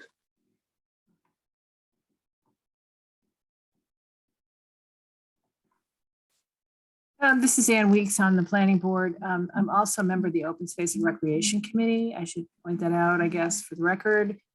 We are looking at making some improvements to the Higginson Park and including some parking improvements. It's a proposal that's under discussion. Nothing's been decided yet, but it seems like there would be parking there that would access this property off of 97.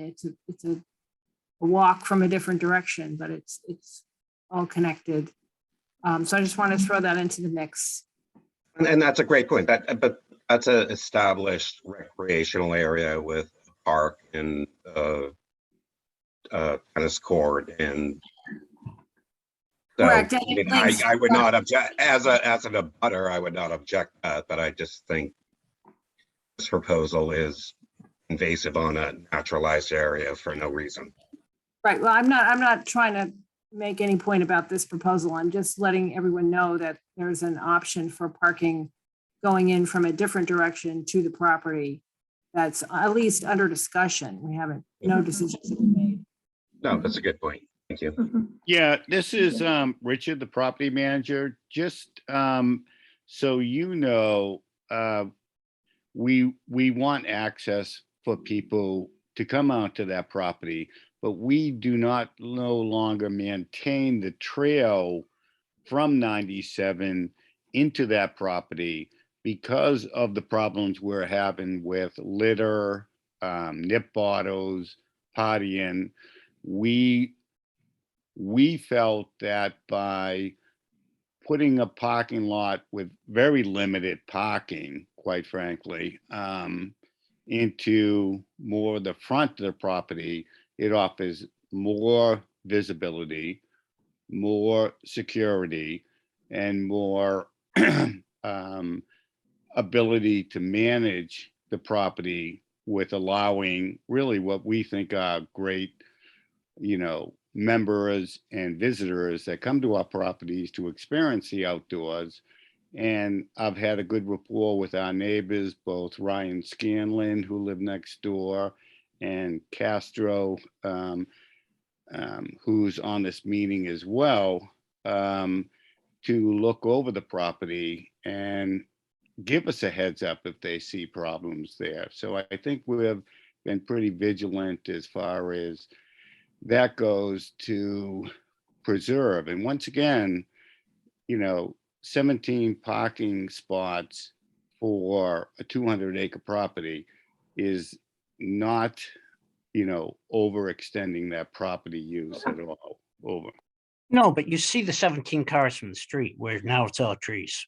I'm sorry, could you please identify? You That's George Nobles. You'll see actually them. probably wouldn't. The road is set back about 55 feet from the parking area. There's a stone wall there that sits about 2.5, 3 feet high, and there's a vegetative layer along that wall that would screen any type of parking. I'm Richard, sorry, this is Peter Clay. You would absolutely see those cars. Right. Absolutely. Yes. This is George. I agree. I go by it every day. We definitely see them. When there are a few cars in there, you see them. You see the cars because they're at the very back of the lot. The parking lot itself, if you look at the red flagged area, because it's all been flagged out, is much closer. And as you drive by, you may see the top of the cars, but you wouldn't see a distinct parking lot area.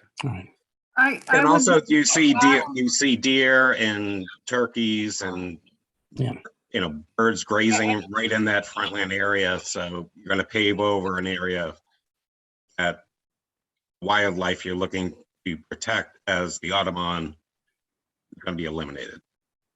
I don't want to cut off public discourse. I do want to point out that someone has put a note in the chat, and I want to give that person an opportunity to ask her question. I think it's Pat Fleming. Are you on the call still?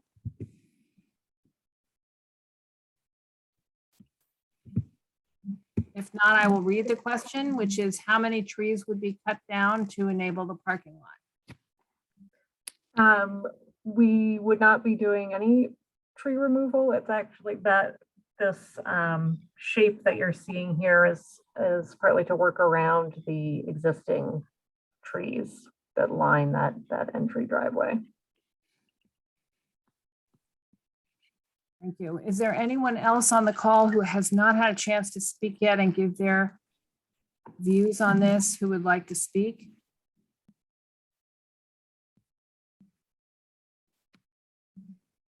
And if not, Margaret, you have Hello? 2 letters. Oh, I'm sorry. Go ahead.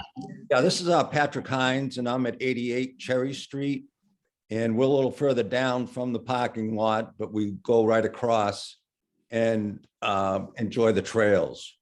I know it was referred to that there was going to be a kiosk put up with a map of the different trails.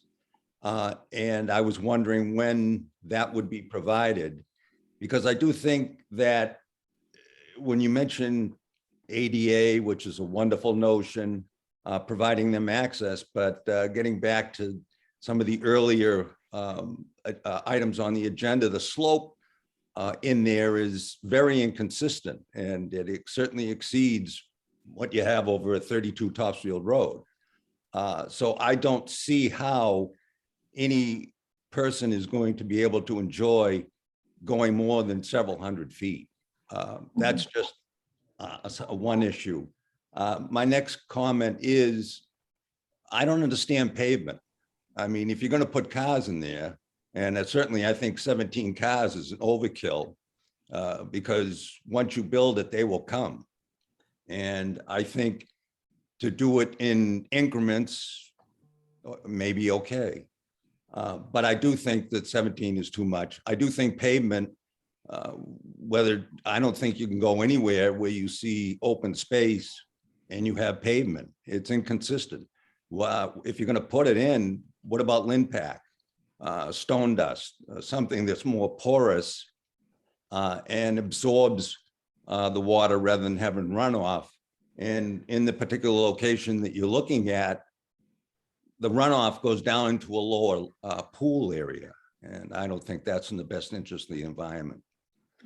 Also, you mentioned a kiosk. I mean, is this a money ploy to charge people to park, similar to trustees and reservations? No, definitely not. The kiosk is really just map signage so that people visiting the property would not get lost on the trails and know where they're going and be able to, safely navigate the property. So it's just a information panel to help people enjoy the trails. We have looked at, in terms of the question about kind of grading and accessibility, we have looked at the alignment of those trails with some of the trail designers we work with on those accessible trails. And it does seem like we'd be able to work with the existing topography to be able to provide that accessible experience. So, part of that is needing also to provide accessible parking. So that's part of what we're hoping to do here as well. Right. This is George again. You said that you would have bird walks or some, I don't know how to describe them, but times when you'd want people to come. What happens if more than 17 cars show up? Typically for those kind of walk events are something that you would have to register for. So that is how we manage kind of attendance and parking for that kind of programming. But if people just show up uninvited? Do you turn them away? I don't know that we encounter that All right. very often. You know, usually they're kind of a registered event, and All right, we, very well. yeah, we often there we have, you know, we get a lot of regulars on our bird walks, so we know typically who's planning to attend those events. It would only be bird walks, it'd be no nature walks, or birders are unique species. I understand that. It's birds and the people are unique. Would there be any general nature walks or any other programs that you have on any of these other sites that may involve higher participation? There could be, you know, I don't know that we have worked all those exact details out. Bird walks was sort of a typical example of the types of programming we might be. There may be other kinds of plant identification walks or small you know, group programs. I don't know exactly what those might be, but they would be limited to a capacity that's appropriate for the parking that we have here and for the property. Thank you. Yeah. I also have a question as well, Pat Fleming, 143 Cherry Street. Great. What is the plan, if any? There's an existing old garage on the property. I believe it's 3 bays and it's in poor condition. There's also a trailer in front of it. Is there a plan to do something with that? Richard, If I could answer that, we Sure. actively use that garage, one for storage of our Ipswich River Wildlife Sanctuary canoes. The trailer that's parked there is for the canoe removal of, you know, back and forth for winter storage. We also have other things stored in that particular garage. That would also be the staging area for if we do the all persons trail. So there's no disturbance really on street level or neighbors close to, you know, the entranceway to do the trail. So yeah, that is actively used, that garage. Okay. My next question is on the existing driveway that is there now, does that all get ripped out, dug up and redone to the same length that it is now? It does. And where the parking lot is, where you've probably seen the flagging, there would be a gate right past that would prevent any vehicles from entering beyond that point. But that would be paved up to the existing area. And then beyond that gate, that second gate that's there, that would be ground down, and that would be pretty much the start of the all accessible trail. We would open that gate periodically for school groups that would come in to see the glacial natural history features that are on that property, as well as vernal pools, as well as an existing bog with carnivorous plants, et cetera, that we would have school groups go through. So when the school groups come on a bus. Where is the bus going to go if we have a parking lot of 17 and maybe 10 people are there and a bus takes up a lot of spaces? How is that going to work, and how is the bus going to turn around? They don't go into the parking lot. They go through the gate, which any naturalist teacher there would open up, and they would go into where it's existing right now, where people park, which only accommodates really 4 or 5 vehicles in a quite really chaotic parking, you know, cycle. And they could back right out of there and then exit with them opening up the gate. Well, this seems, as an abutter, is a very short description, and I looked at it everything online, that we've now gone from a 17 parking space parking lot with maybe some bird groups coming through, now school groups And I wonder, it seems like there's a bigger plan here. Maybe I'm missing some information, but it seems like you've already thought through some grander plans for this property. And I'm in And this is agreement. probably- this Not is probably- really. Excuse me, this is probably the point where I should say we've opened this for public comment tonight, but we don't have the set of plans that we're expecting to receive. So this, That I sounds think, good. will be continued, provided the Audubon is agreeable to that. And because I understand that we are expecting a more robust, if you like, set of plans. So I just want to make sure that people who are speaking tonight understand that. And can I ask a question? Yes, of course. This is Dan. So this is before us for site plan review, right? This isn't a special permit application. Is that correct, Margaret? It's a special permit in that they're asking for a greater number of parking spots than is typically allowed. Okay. Yeah. But it's in front of us But for it's site plan review. Site plan review, yeah. And I just want to be clear where that falls under. Is that because I'm looking at the two sections of the zoning bylaw?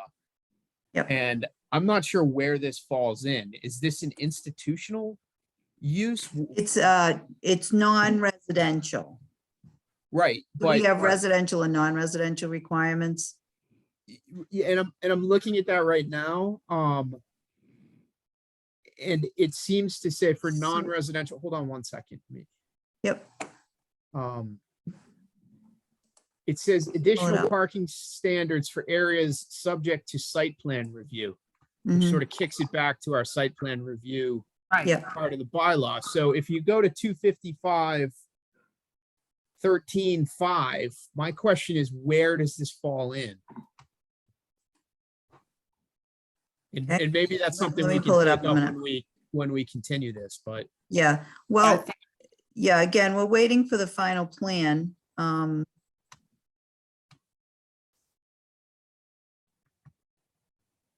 So we have a table of parking requirements, and it would be special requirements, non-residential.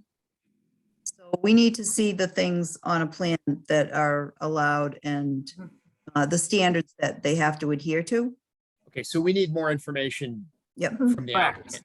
Okay, That's exactly my point, is that we don't have a full set of plans yet. I think this is just an opportunity for people. We're opening the public hearing and hearing from neighbors and others about issues that they have. So that I think for Audubon's benefit too, to understand, what that plan could look like. To make it more acceptable, I guess. Yeah. do Is we? there anyone else from the public who would like to speak tonight? Yes, Has if I not may- been heard yet. Well, I've been heard, but if I may, I just have two comments. And this is Patrick Hines again, right across the street.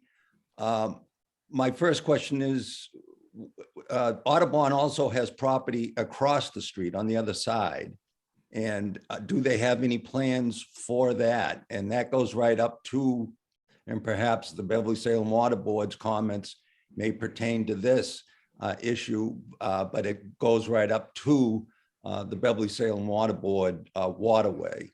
And so I'm curious if they have any plans for that section across the street. Also, the Beverly Salem Water Board shut down when COVID came in, the access to the waterway under the American Waterways Act. Prior to that, it was a huge nuisance, to say the least, because it became a northeast of Boston doggy park. And what precludes this new upgrade to the proposal from Mass Audubon, that the proposal underhand does not become doggy park 2? If I could comment on that, one is, I've been at Mass Audubon as the property manager for 24 years now, and we used to maintain a trail across from the Cedar Pond down to the canal. We discontinued that over 12 years ago because we didn't see any need for people to go down there to go onto that property and access that area, because you allowed folks into that area with the parking lot to walk dogs, jog, bike, fish, et cetera, et cetera. I measured it off today, and that parking lot would be close to a quarter mile away from access to that property. And I really don't see many people there now parking there to get to it, except illegally parking along Cherry Street. So I don't think that would be an issue to that particular, the canal there. And I would just add on the dog question, you know, we don't allow dogs at any of our properties, which is typically, you know, pretty well known. We do that to you know, preserve our properties as habitat for wildlife. So we go to great lengths to try and deter, you know, dog walking and dog waste at our properties. And I guess I wanted to say too that I do really appreciate all the comments that have been shared tonight, and appreciate everybody's feedback very much. And Amy Weidensall, who is the regional director in this area, she couldn't join us tonight, but I know she's open to continuing to you know, discuss this project with any and all of you. I'm happy to as well. My email is my first initial last name at Mass Audubon. Please feel free to reach out, and I'm happy to continue a conversation on this project. Thank you. Is there anyone else from the public who has not spoken yet and who would like an opportunity to do that tonight? Understanding that we will have another opportunity to look at a plan.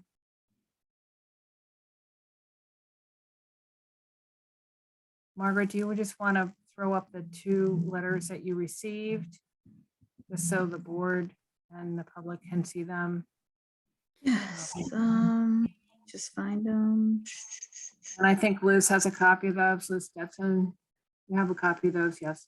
Yes, I do. Thank you.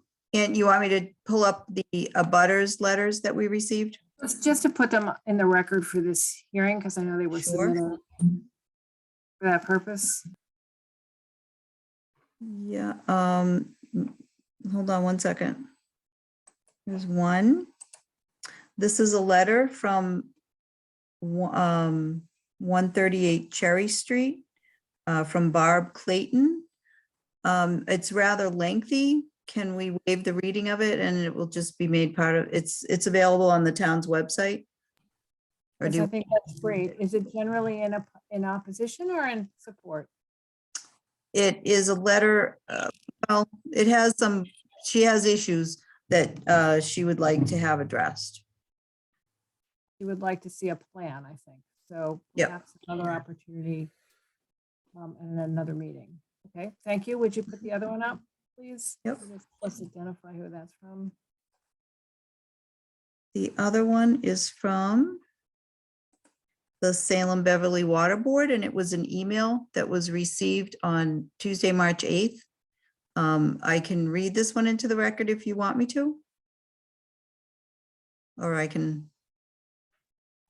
I think that would be good, just because we'll have it in the in the recording, and we can attach it to the file. Thank you. Yep, the letter was from Alan Tolbert to myself, Margaret Hoffman, CC'd Brad Perrin. This is Alan Tolbert Jr., Executive Director for the Salem and Beverly Water Supply Board. I am writing to you to let you know that I plan on attending the planning board meeting this Thursday evening via Zoom in regard to the Mass Audubon request. As you may or may not be aware, we are having great difficulty with disrespectful trespassers, illegal fishermen, bikes, dogs, parking, litter, trash, etc. at the north end of Wenham Lake and the canal across the street from the proposed activity. We are currently working with the Wenham Police and property owners in that area dealing with these problems. We have begun adding more no trespassing signage and will be installing larger gates and barriers to keep people out of our water supply areas. Additionally, the canal is not a public trail, nor should it ever have been considered or labeled one. It is a protected water supply area, just like Wenham Lake. As far as the proposed Mass Audubon activity, adding 15 more parking spaces in the proposed area will only attract more of the very same problems we are currently experiencing. We have experienced this elsewhere around the lake and canal, and we just have more phone calls, disrespectful trespassers, trash, dog poop, TVs, waste disposal, etc., that become our problem, never mind the impacts to our precious water supply and its water quality. For these reasons alone, the Salem and Beverly Water Supply Board cannot support this project. If you have any questions, please email me or call me at 978-922-2600. Excuse me. Thank you. Sincerely, Alan Tobert. And is Mr. Tolbert on the meeting tonight? I did see him earlier, but I think he may have left, Ian. Well, it is already 20 after 9. It's gonna be a long night. If there's no one else who wants to speak to this, I wonder if we can discuss, I'm just deferring the conversation until the next meeting in April. So we would need to have the applicant to agree to continue the hearing. Yes, that I would agree to that. Margaret, you don't need that in writing, do you? Yeah, Liz, I can send you a form that you can fill out. Okay. Continuance, so we have it on record. Great. And that would be to Thursday, April 14th, 7 p.m. Is that the date? I think that's right. Second Thursday. Yep, Thursday, April 14th, 7 p.m. And Dan? if I can just comment on that letter that you read from the water department. I've been at Mass Audubon for 24 years, and I've often gone down to that canal area, and they've always allowed, there's a parking area there, they've always allowed joggers, walkers, dog people, et cetera, et cetera. And when COVID hit, they did close that down. And I think that's when the problem started with trespassing, et cetera, because they didn't allow people in there. Yeah. I don't think our parking lot a quarter of a mile away would influence that drama, quite frankly, at all. But Yeah, that's well, just your my experience with the canal is consistent with mine. I wonder if this month gives you an opportunity to sort of try to work this out with them a little bit. Yeah. Is there anyone else on the call who wants to speak before we go to the next item? Because I think we've spent a lot of time on this, and I'm mindful of people's that there are folks on the meeting who are waiting for the next item, and we're going to have another opportunity in April. Do we need a motion to continue, or can we just, Yeah, I think we do. and did we want to take up the request for waiver of the fee now or in I April? think we should wait until we see a plan. Okay. So I'll move that we continue the public hearing until April 14th, 2022. Clay seconds. All right, all in favor, Weeks says aye. Pascarello, Aye. Clay, Aye. Rogers, Anderson. Aye. Rogers on mute. Rogers, aye. Thank you. And we won't see you in April. That will be so sad. My last opportunity. Okay, thank you very much for everyone's patience. Those folks who have been sitting on this call waiting for the next item in particular, because it's been a long night. The next item is a public hearing on a warrant article that has collected, applicants have collected 10 signatures and would like this to go on to the, or will go on to the warrant for town meeting, which is April 2nd, if I'm right.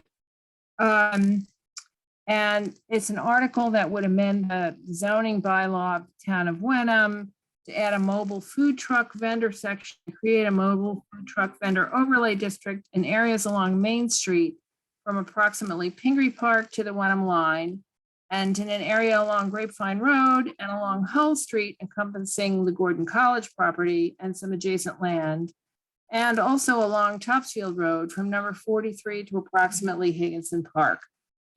I think what's requested tonight is a hearing from the public about this idea, and then a vote from the planning board that would either recommend that the town approve this or not.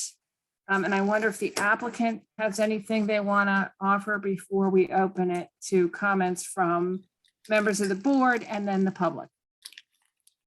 Sure. Thank you, Madam Chair. Ben Timon, 236 Larch Row in Wenham.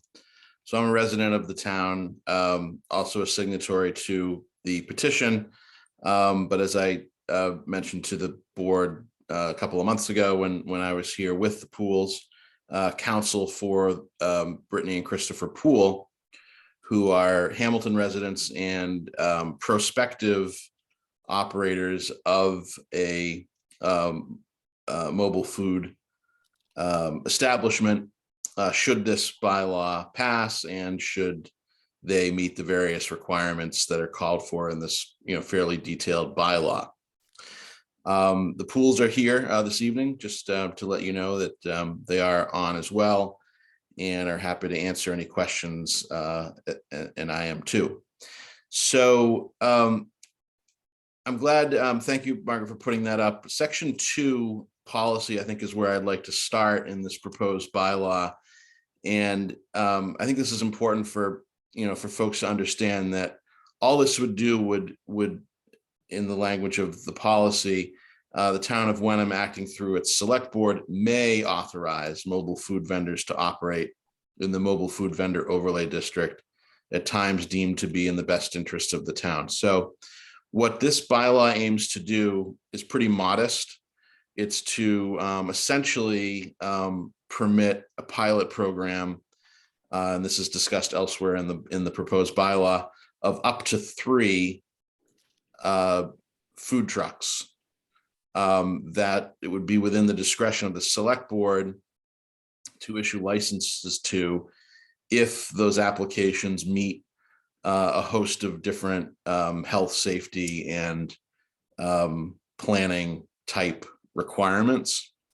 When we were here a couple of months ago, we got some good feedback from the board, primarily, including with respect to locations and where the overlay district might best be located. And as Chair Weeks just described, there are 3 different areas of town that we have proposed to be part of this overlay district on a pilot basis. Now, if this passes a town meeting, and it would require a 2/3 vote at town meeting, and it's popular and successful, then certainly there may be some interest down the road in expanding it beyond what is a pilot proposal. Margaret, if you were able to maybe advance to page 9, I'd appreciate that, because we could take a look at the particular areas. And so, yeah, we could just start with that one. And I think, it's sideways, but it just, I think, oh, thank you. You're going to rotate it. Great. Thanks. Yep. So that's Gordon College. One of the members, Mr. Clay, had, made reference to Gordon College last time. I don't want to put words in your mouth, Mr. Clay. I'm not saying that you thought this was the best idea you'd ever heard of in your life, but you did, indicate that, perhaps having food trucks at Gordon College might be something to consider, to include that within the overlay district. So we've done that, as the bylaw makes clear, and as everyone, I think, intuitively understands. The property owner of any property within the overlay district, including the town of Wenham, which owns some property in the proposed overlay district, would of course need to, agree and give permission to any vendor. So that would be the case with Gordon College, but that part of the overlay district outlined in red encompasses essentially all of Gordon College, including Hull Street, I believe, and some of the fields there on Hull Street that run up against the Beverly line. So then if we go to page 8, this is the downtown part of the overlay district that extends from the town line, that parcel 18, which is the Fallon Garage parcel, to actually that 18 is the Henderson's parking lot. So it extends from there, inclusive of Pingree Park. So that was another point that came up in our meeting a couple of months ago, where it might make sense, again, if the town decided that a proposed food truck vendor met all of the various requirements, and the town as a property owner decided that it wanted to try this, this zoning bylaw would allow that to happen. So it would just make it eligible for the property owners, including the town, to enter into that type of relationship with a food vendor. And then the final part of the overlay district is in West Wenham. So parcel 53 there to the west, or the northwest, I suppose, is the Richdale lot, which does have a fair amount of capacity in its parking lot next to Winfrey's there. And then extending down 97, as Chair Weeks indicated, and reading the summary of the bylaw, to Higginson Park, which I believe is the last one in the overlay district, parcel 28. So that's the overlay district, which again is in my view pretty modest. We didn't include Iron Rail, for example. There's certainly other places that we could have proposed, but our thinking is that, again, this would be a pilot program, and if the town meeting supports it, terrific. One other thing I would just point out is that in section 3 of the bylaw, we have 12 different conditions and limitations and health and safety type protections that any mobile food vendor would be required to meet.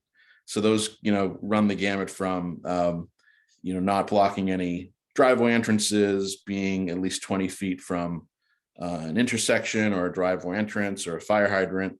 And so those sorts of, logistical protections are there. There can be no drive-through or drive-up operations. Everything's walk up. The vendor has to police up its own trash and recyclables each day. Continuing through this, there's some lighting requirements. There is a prohibition on any alcohol on the site of these locations. 3.10 says mobile food vehicles shall be positioned in such a manner to protect customers from vehicular traffic. And so we really tried to cover the landscape of the sorts of things that I think townspeople would feel were, appropriate protections. And the police department has also looked at this, and they had one particular comment about whether in the downtown area, whether people who would want to go to the food truck, if it were within that part of the overlay district, would park at Crosby's Plaza, for example, and then cross the street, and just saying that it might lead to additional people crossing the street. But I think my takeaway from what the police said, and this was from Chief DiNapoli, is that he and Deputy Lucantani reviewed the whole bylaw. The only identifiable police-related concern, they said, is this, parking for potential customers in the one part of the overlay district. So, they did read the rest of it, and my inference from what they have written is that, they took no issue with the various protections that we have in here in section 3 in particular. The other thing I would point out is that it's seasonal. So again, this is in the nature of the pilot program aspect of it. These would be seasonal permits that would run no longer than April through November. Section 4 of the bylaw goes through, particular permitting requirements. Again, it's the select board under this bylaw that would issue these. The Board of Health would have to give a separate approval pursuant to state regulations, so that's made clear in here as well. There's $1 million insurance coverage requirement for any vendor, and there are other of those types of requirements, including a $500 application fee to the town. So we really tried to, and we modeled this after a proposal in the town of Chatham that's been discussed as well, and really tried to put together a comprehensive proposal that we think should merit the support of the townspeople if they're interested in giving this a try. The only sort of our request to the board, and again, happy to answer whatever questions folks have in the public and on the board and the people on this Zoom, is that that you, I mean, we would respectfully ask that you give the town meeting sort of an open berth on this. So if the board is inclined, to really take no position and to leave it to town meeting where, we have that 2/3 supermajority we have to meet. And frankly, if a negative recommendation is coming from the planning board, that puts us at a pretty severe disadvantage, and I would argue an unfair one, to the extent that we'd like to be able to make our case to the townspeople. So far, the people that I've talked to who signed the petition, are pretty excited about the idea and think it's something that would be good for the town to introduce some additional dining options and to have that particular amenity at some of the locations that we've talked about. So I've spoken long enough, but I think that's all I have to say, unless folks have questions that I or the pools can answer. And excuse me, before Yeah. you get going, I just want to make a disclosure. I've previously made this disclosure. I am an attorney. At an earlier point in this process, somebody referred the pools to me to potentially represent them, which I obviously cannot do in a matter like this. I referred the pools to Mr. Timon. I have referred matters to Mr. Timon in the past. He has referred matters to me. I do not believe this rises to the level of a conflict of interest, but I want to make the disclosure again, just so that it's on the record. Thank you, Mr. Pasquarello. Do any members of the board have further questions for Mr. Timon before we open it up to comment from anyone who may be from the public and wants to speak to this? Hearing none, waiting for people to unmute themselves. Is there any member of the public who would like to speak to this?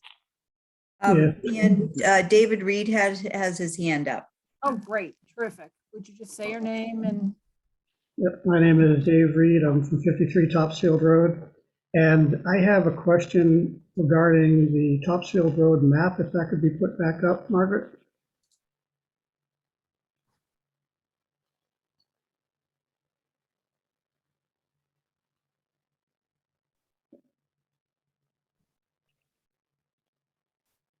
Why are you salting like a little baby? So you are Russian? I was born there. Please, Who the fuck are you? mute yourself if you are not speaking. Thank you. It's the very last page, Margaret.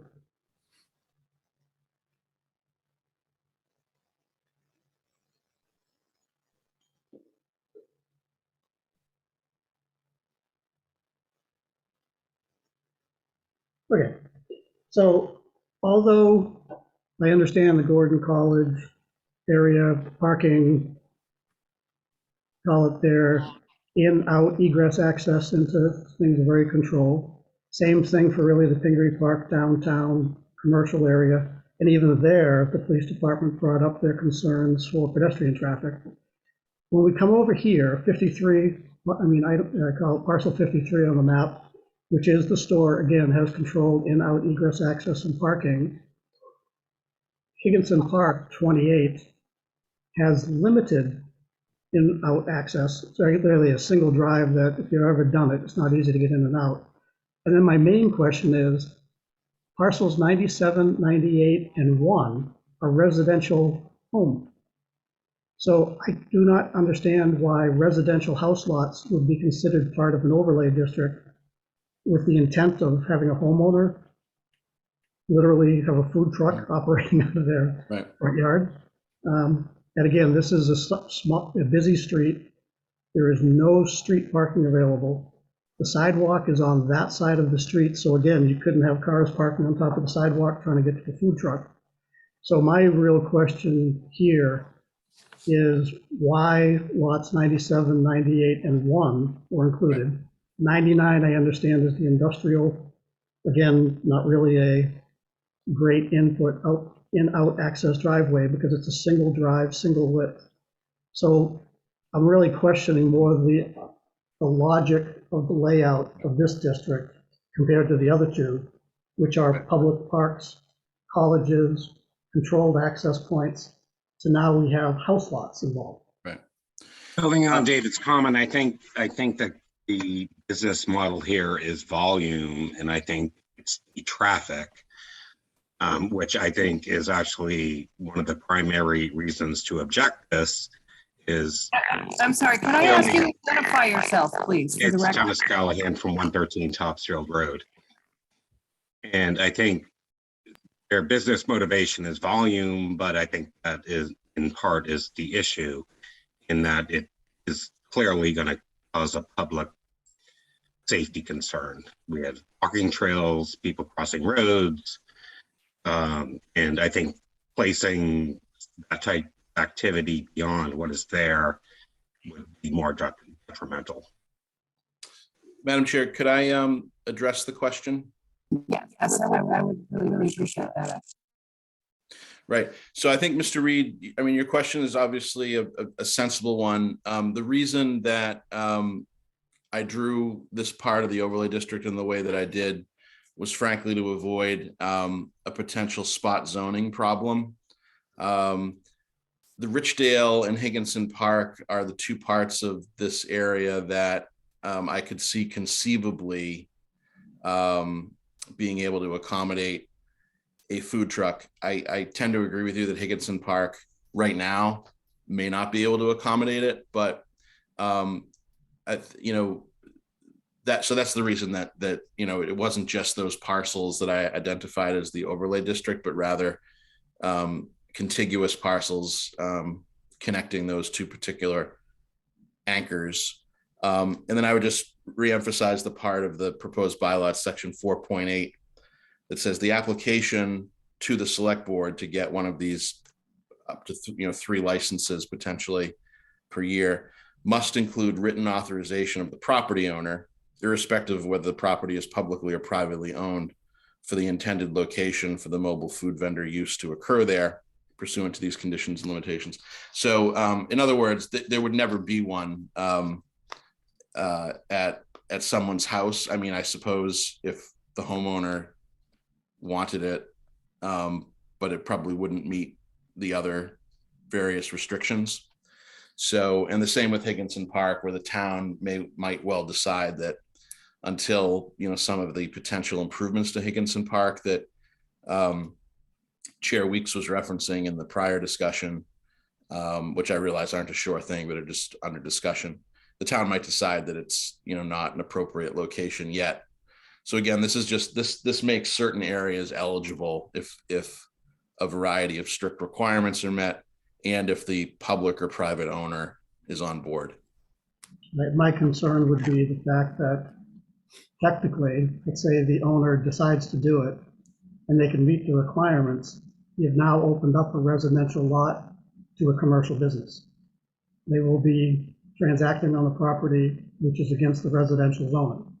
So I would just say, I understand your comment about not wanting to create spot zoning, but I think including private parcels, or residential homeowners lots, if you get a homeowner who thinks it's a good idea to have a food truck because he's going to make money from the food truck paying him rent to be there, it could create now a whole, what's the next step?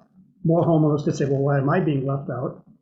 You've now given preferential treatment to 3 property owners that they can bypass business restriction on residential property by meeting the requirements of the food truck bylaw and technically then start operating a business out of their property.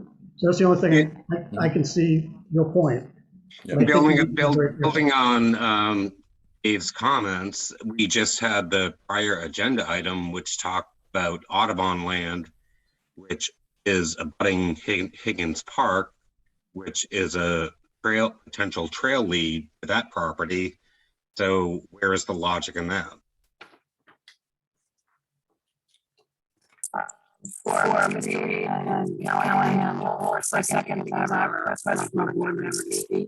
Rogers? Yes, were we waiting for a response to that question? And your microphone is going out again, but I think what you were trying to say is that I know this is by Zoom, but this is still a public meeting, and if we were meeting in, you know, a public room, you'd be walking up to a microphone and identifying yourself. So let's all please try to do that. Is that where you were going in?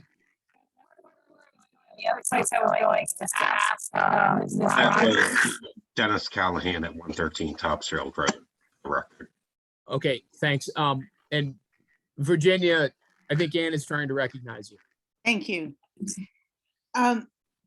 So this, in the first place, I think it's great to see the town thinking about other kinds of ways of doing things and having needs being met of people that is not traditional in this town. And it's probably, the timing isn't exactly what we would like it to be, because of course the planning board itself is working on a master plan for the town. So if it could become a consideration for the master plan, I think that would be ideal, rather than have something that is being suggested in order for a particular person to have a particular business. And so that I think that the decision is better made in the context of what our overall plan is going to be for the town, considering all of the needs everywhere. So that's really my view, is that it would be difficult for us to say, yes, we are working on a master plan. It is definitely in the works at this point, and to give voice approval for a zoning bylaw, which could become a part of a master plan, but it is not currently. In other words, to sort of bypass that way of getting a particular bylaw. It may be something that the writers of the planning board in writing the master plan would think is a good idea. But for it to predate this work on the master plan, I just think the timing is not good on this. And I would find it very difficult to have a voice of approval for something that is perhaps not altogether in the best interest of the town. And this is Dennis Callahan from one. Hold on, Mr. Callahan. So I have a message from Ann Weeks. Her microphone has given out. She's asked me to take over chair of this meeting, which is fine. But Ann has a question for Mr. Timon, which is, she would like to know if Chatham has passed their ordinance and whether there is a public hearing requirement for an application before the select board. So on the first question, Chatham has not passed it. The last update I had from Chatham was that they were undergoing a similar,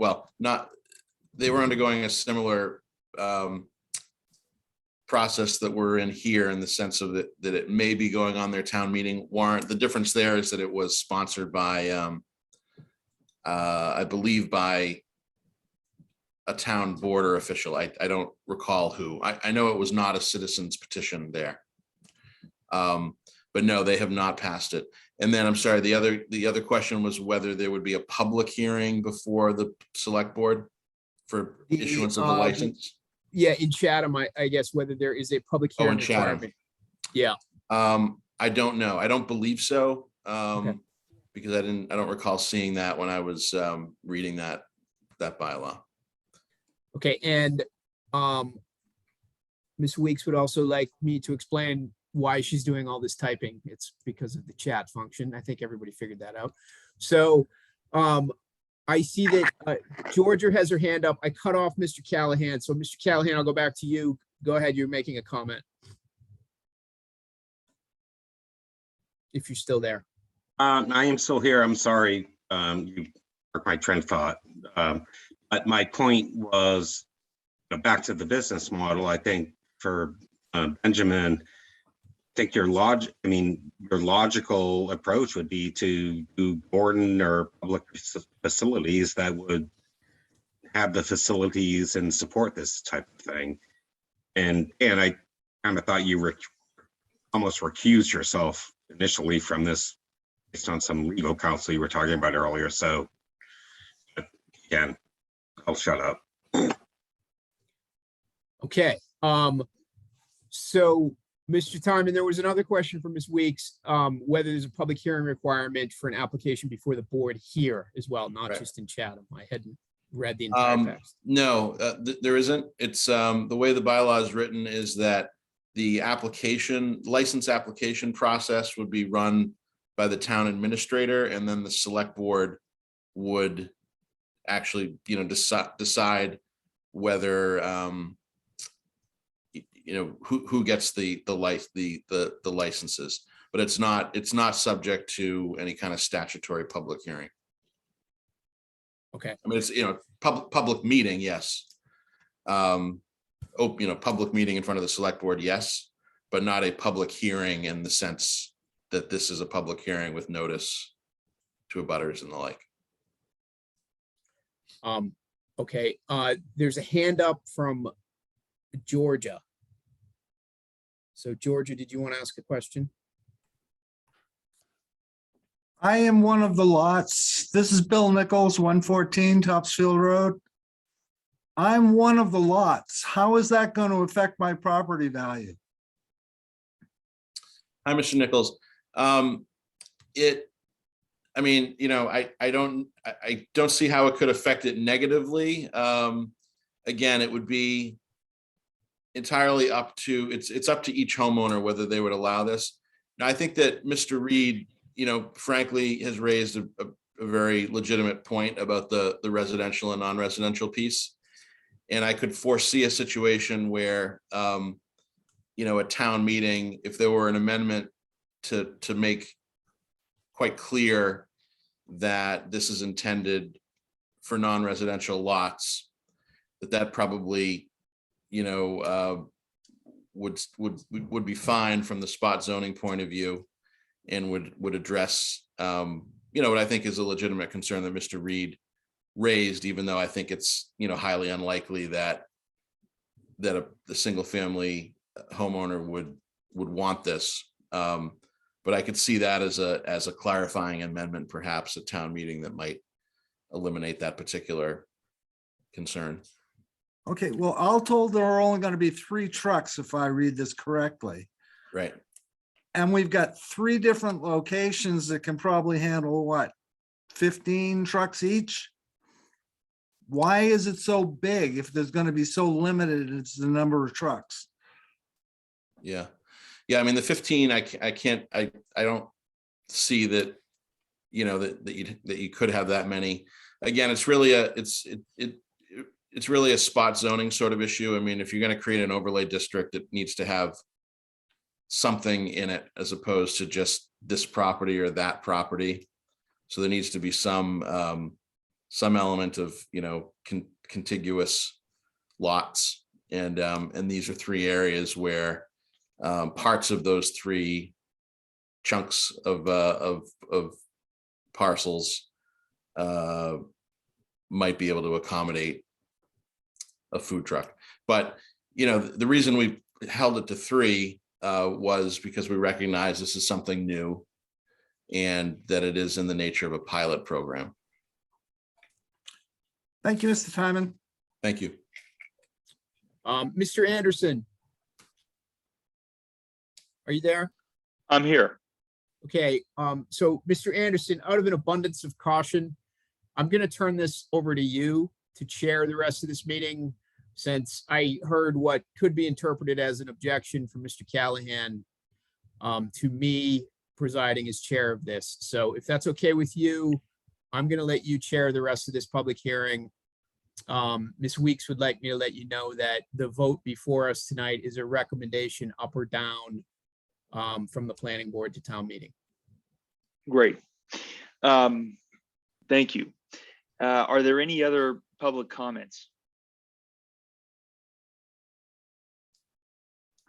David, I do have a couple of comments that I wanted to share with the board whenever you feel it's appropriate. Sure. I don't see any other public comments right now, so why don't you go ahead, Margaret? Thank you. Sure. So we've looked at this internally with some of the staff, and the building inspector, who's also the zoning enforcement officer, did have some questions about it and actually questioned whether it should be a zoning bylaw.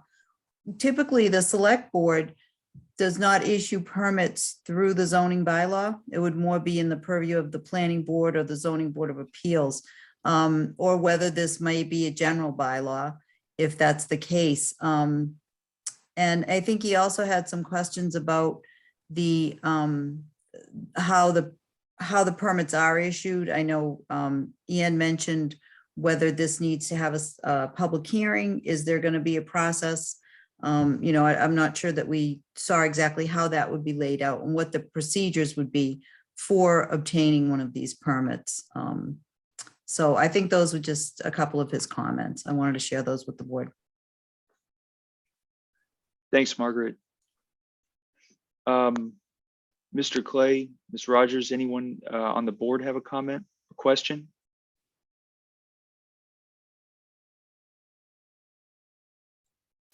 I don't. I have a question about the proposed zones or overlay districts. Are those subject to amendment?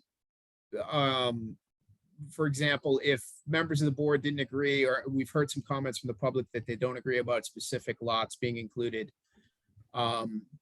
Is that something before us tonight that can be changed if we were to take a vote on this?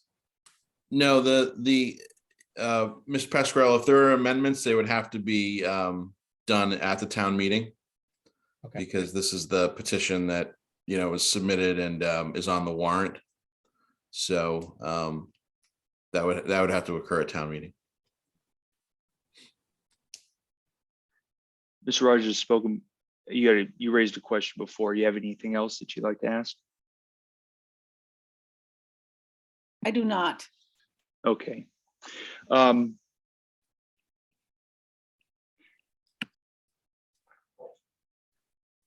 offer just a couple of thoughts. I know it's getting very late. I will just say that my concern, I think, lingers from before, which is I realize this is a public hearing and that there was legal notice given. But when I look at the citizens petition, I see signatures from the four corners, which is about just as far away from these three districts as you can get in the town of Wenham.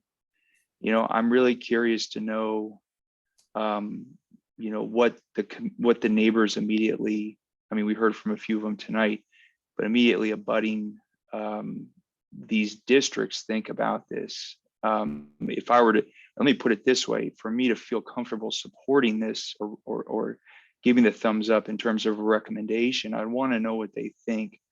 And we don't have that in front of us, which makes it very difficult in my heart. I would just totally echo, I think, what Virginia said earlier, which is there may be a place for a mobile food zone in this town.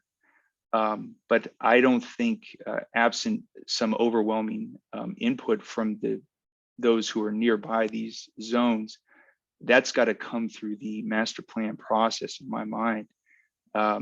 it's just, we're sitting at the precipice of a major change for the future of this town.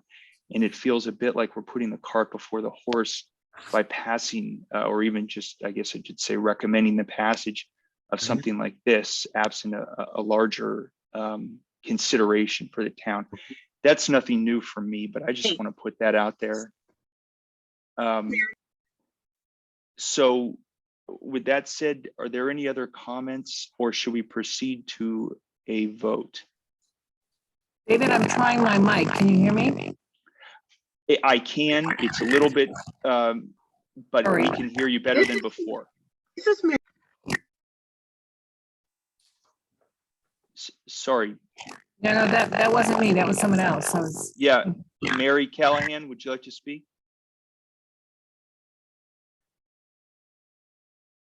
Mary, did you want to say something?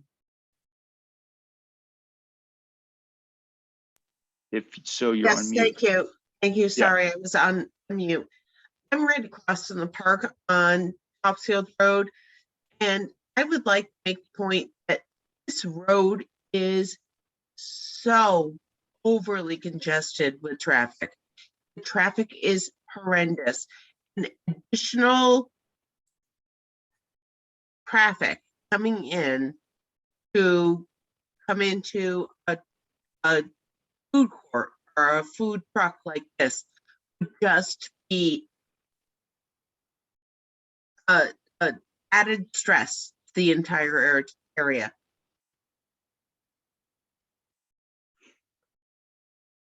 Okay, thank you, Mary, for that. It seems like we're ready to go for So Dave, proceed. if I could make just Please. one more comment, just Please. generally, I think the idea of having food trucks in Wenham is a positive one. I think it would be a good thing for the community. I don't necessarily agree with all of the areas that have been proposed. I think the Gordon College area is a good one.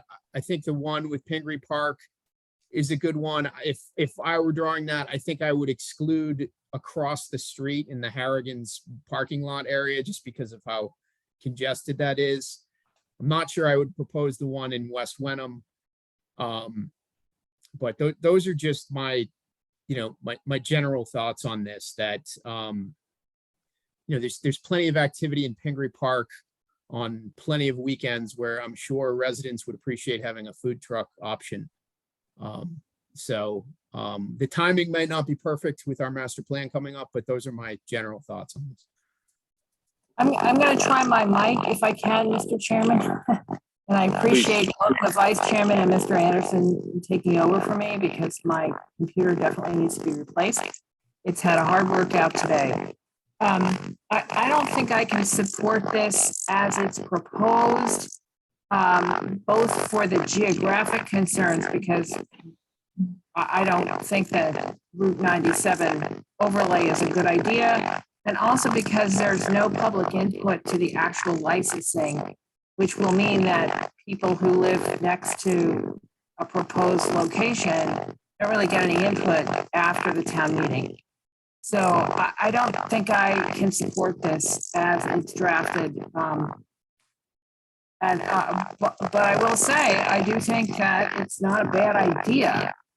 I agree with Mr. Pasquarello on that point. I think there is, it is something that is unique and interesting if it's done correctly, and if people have the opportunity to speak to a license application. And then finally, I would also agree with Virginia that the master planning process, we have this information now in front of us to take to the master planning process, and perhaps we'll hear from town meeting about what the town thinks of it. But I personally will not vote for this. Thanks. Peter Clay, I would just basically say ditto to everything Ann just said. I'm very grateful that you could understand it. And I would just add, and then we can move on here, that to the pools, I deeply admire, what it takes to try and propose something like this. And you got some pushback from this board. And I hope that won't be the end of the process, as disappointing as that may feel, because I do deeply admire, and it's not easy to do something like this, especially in a town like this. So I just would like to add that. So the language for the motion, I'll just say the language for the motion is the planning board, the motion is, and it can be voted in the negative or the positive, bear with me, is the motion is the planning board recommends favorable action on the town of Wenham mobile food vendor bylaw citizens petition.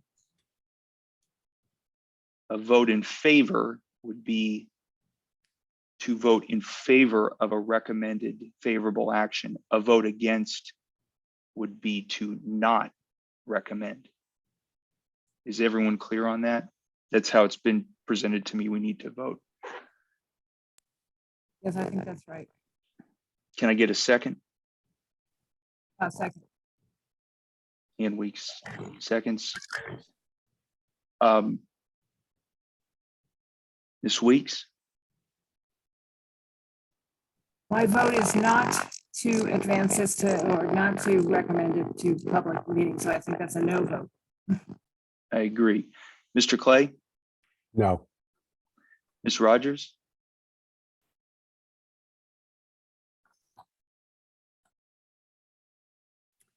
You're Are you on muted, mute? Virginia. Rogers, no. And Mr. Pascarella, are you voting? I'm going to abstain. Okay, and I vote no. Margaret, do we also need to close the public hearing? Yes, if you're done taking comments, you can close the public hearing. Okay, I'll move to close the public hearing. Second. Ms. We Weeks? appreciate your time. Oh, sorry. You gotta vote. Weeks says aye. Pascarello, right, abstaining or? To close the hearing, I'll vote to close the hearing. Aye. Mr. Clay? Aye. Ms. Rogers? Aye. And Anderson says aye. And I'll hand it back to you, Ann, unless you want me to keep it going. Oh, and I want to, appreciate Attorney Timon and the Pools for their diligence on this. And I know our vote doesn't end the story for you. So we will see you at the town meeting. And I'll draft a letter to the board, to the select board with the recommendation for the warrant. Thank you. Thanks for your time and your input. And thanks for your patience through this long meeting. Thank you.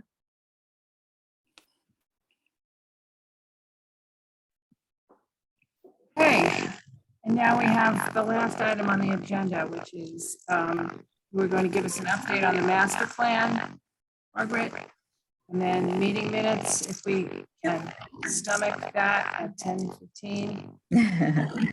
Yeah, just wanted to let everyone know that the RFP is out again. We did have to go back out with the RFP because there were some changes that the state sent us about the grant, the urban agenda grant that we got for the master plan. Originally, they said we had to use that money up by June, and we heard back from possible that they couldn't adhere to that schedule. So the state got back to us and said that we did not have to use that money. We only had to contract with someone by June, by the end of June. So that was really good news. So we put the RFP back out.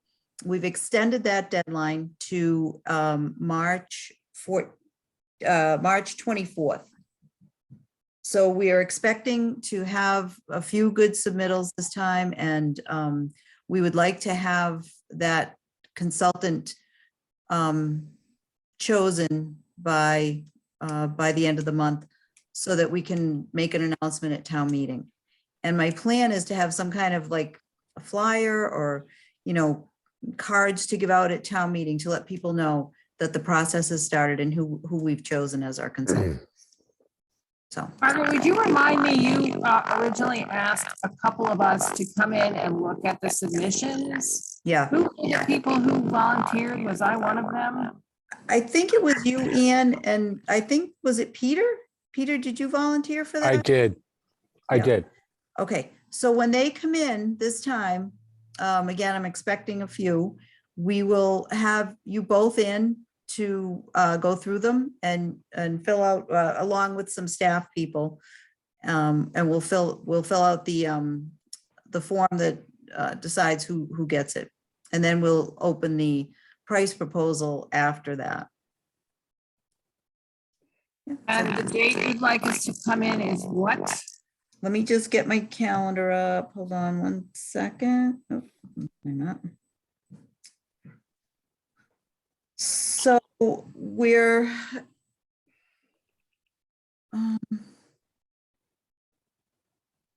actually, you know what? Hold on. We extended that. I'm not sure what date I'm going to bring you in. Can I get back to you on that? I'll let you know tomorrow what date we're going to bring you in on. Okay, I am in Boston on the 24th and the 31st. So Okay. not able to either of those dates. All right. No, yeah, and I'll work around your schedule. I'm easy. Okay, good. That's good to know. Yeah, so that's all for now. I'll be in touch with you all over the next week or so with some ideas for a flyer or some promotional materials that we're going to use.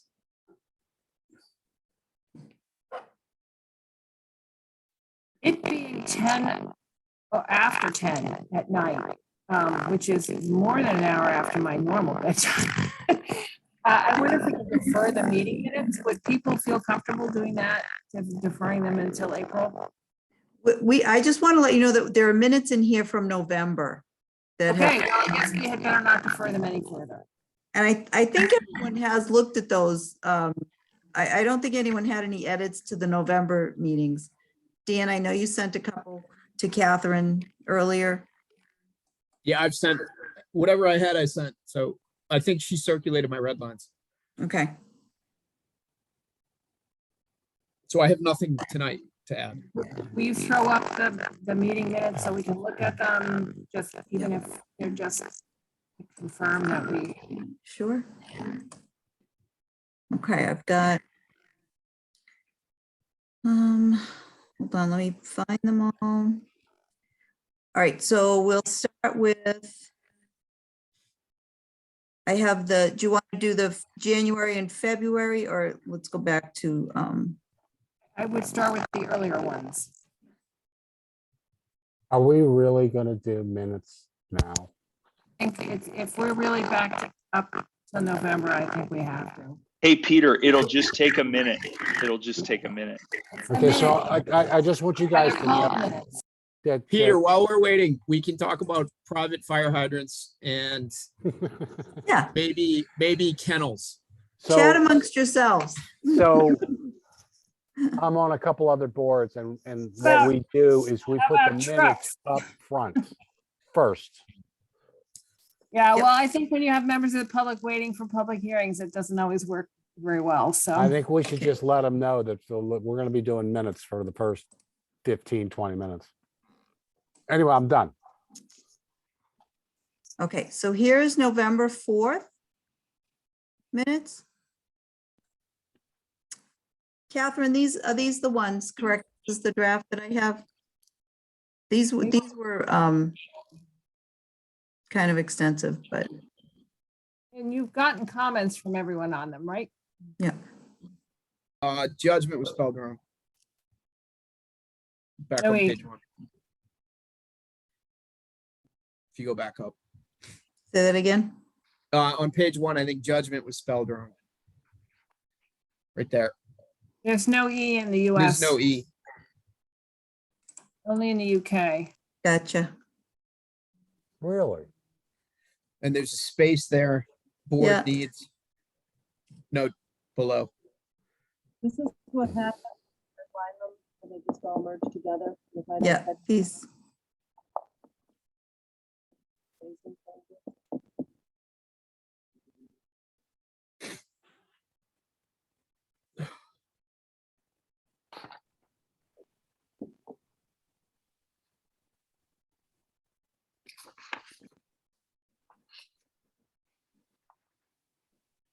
It looks like it was Mr. Anderson who was the person who was going to go in on the oh, it RFP. was Mr. Anderson? There you If go. Mr. Clay wants to do it, I mean, Oh, good. So I, I got time. okay, That helps, Dave. I won't fight you for it. Not at 10:15 at night. no, not at 10:15. All right, can I have a motion to approve these as amended? Mr. Clay, motions to approve these minutes. Second, please. Anderson second. All in favor, Weeks says aye. Clay says Pascarello? aye. Aye. Aye. Roger, Anderson? aye. Rogers? Anderson, I. Okay, next. Gonna fly through these minutes. okay, that was 11:04. I can't believe these people are actually watching us do this.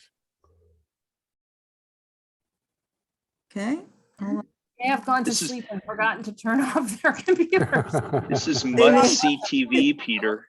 It is. That's true. They may have fallen asleep. Okay, can you see this one? This one is, go back up.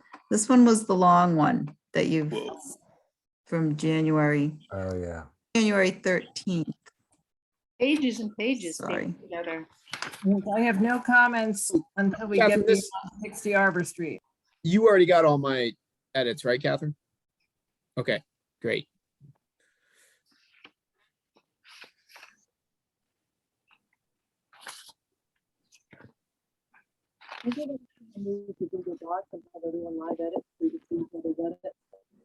Sorry, Catherine, we Now couldn't it's hear you. you. Now it's you, Sound like Catherine. you're in a tunnel.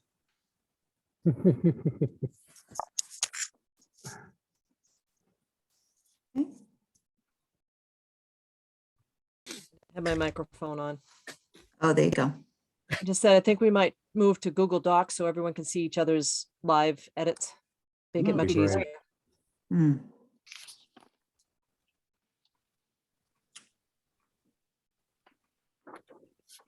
This one was long.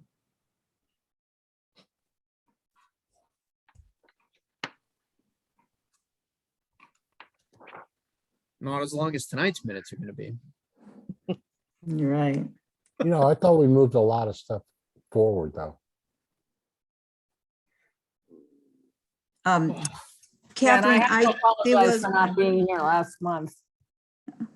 Catherine, there was one right here, the date that the board has to, the select board has to submit that form is May 2nd, not May 22nd. Oh, sure. Thank you. Yeah, that was the only one. Okay, hearing no other changes, can I have a motion to approve these minutes as just amended? So moved. Seconded? Pete Clay says yes. All right, all in favor? Weeks says aye. Pascarello? Aye. Clay? Aye. Rogers, aye. Anderson? Aye. Okay, next. Okay, the next one is February 10th. Only 3 of us at that meeting. Short and sweet. Yes, Yeah, this one was, they were all continued. right. Wasn't there a second November meeting that we didn't do? Yeah, is there another one? Hold on. There was one on the 2nd of November and the one. on That was the workshop. Yes, I have that one. Okay, all right, well, do you want to do that November one? Or Well, do let's do this one. stick with the one, okay, Let's just get this one done. I have Yep. that and then we'll move Yep. forward. okay. I make a motion that we approve. Second, Clay. February 10th, okay? February 10th, right. All in favor? Roger, Wasn't aye. here, so Pascarello, aye. Weeks aye. Rogers, aye. That's it. Next one. Okay, this is the workshop from November 2nd. Wow. That was years ago. Oh, man. I think I did send you comments on this one. I You know, feel they're like just I- one page. Yeah, I feel like I was caught up to January. By the way, I do get a kick out of the CPC. If you're a selectman, you'll have to forego that. We'll have to find someone else to take that Very, on. very superstitious.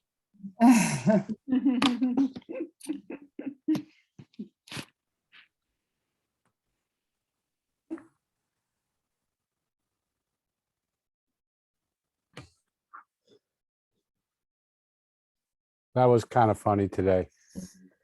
Thinking the Is whole this- thing about that it was the fire department for the hydrant, but it was actually the water Okay, department. Peter, let's not discuss a project that's, Do you want to approve these minutes? I would move to approve the minutes of March, November 2nd, 2021. Second, Peter Clay, All in favor, Weeks says aye. Pascarello, aye. Clay says aye. Rogers, Aye. Anderson, aye. Great. Can we get your last vote? And one more. Nope, you got one more vote. No, did we do no, we did December? February 10th? That's Yep. it. What about We're done. December? No, those were already done. We somehow skipped over these November ones. Mhm. I think Okay. that's it. That was all of them. All right, well, I need a motion to adjourn until Thursday, April 14th. Motion to moved. Seconded? Which one of Peter you guys? Clay, wants- seconds. Okay, all in favor? Weeks says aye. Pascarello? Aye. Ms. Rogers, your last vote. Well, maybe not. Aye. Anderson? Aye. Clay? Aye. All right, Really Thank been you. great, Virginia. Great, thank you. thank you so much. Thank you, Virginia. Thanks, Oh, See you Virginia. around town. Hey, Stop in. is our next meeting in person? Oh, please, I hope don't so. know. Your Nobody's meeting- discussed it. I Well, have the no. minutes say that the Zoom Emergency Authority expires on April 1, 2022. So my angel Okay, group, we're we actually should be giving- getting something and then. No, they extended I it haven't to heard anything July. yet. we have Extended the it. option of going in Oh, person. and I'm All right. so Sorry, I fired was up. just reading minutes. I have a I didn't question. change that one yet. Are, on the- are you going to call for the planning board to vote on the recommendations for the proposals? Some of you are meeting, and does the planning board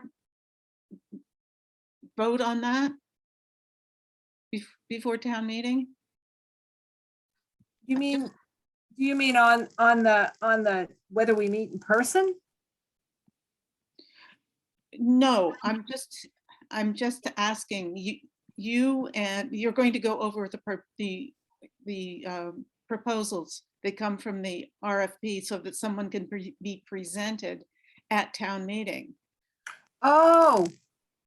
Yeah, but David and I are gonna, or maybe it's Peter and I are gonna look at them and they're gonna hopefully have one selected by town meeting and presented Right, there. who makes the selection, as I'm saying, does the planning board get to vote on that selection? Doesn't No. seem like it. It's not a vote of the planning board. There'll Okay. be a criteria Okay, that they have to adhere to, and then the selection committee essentially will fill out those forms, and then they go to the bid, the price proposals, and that's with the finance director and okay. administrator. So, Okay. so The that price was my, proposal. the vote to adjourn this meeting is my last vote. It I'm sorry, can I just ask one quick question, Margaret? So Margaret, what happened with the Build Back program? Did we have an option to like get like $1 million or something? The Build Back program?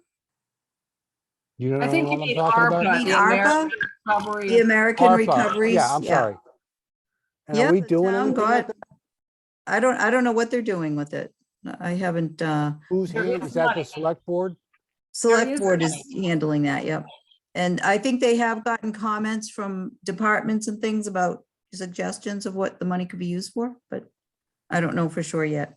Because that would be a huge windfall. Yeah, I think we got $1.5 million or something.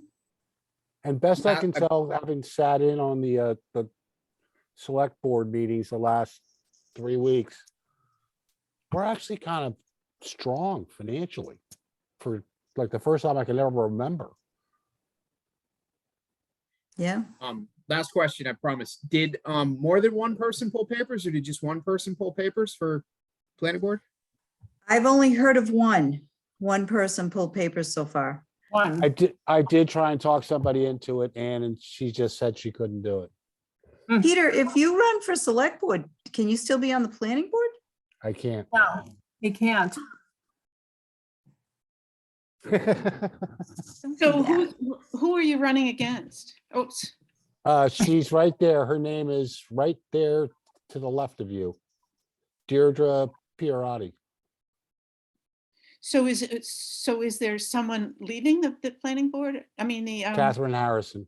oh, okay. You can say goodbye to her because she's listening, or Okay, maybe she's Catherine. listening. Catherine, gosh. Yeah, what's kind of funny is that, so Gary Cheeseman was the one who asked me to run, Mhm. and Di Bucco is the other select board person. Oh, right. And she was like the first person my wife Julie met when we moved to Wenham. Oh, And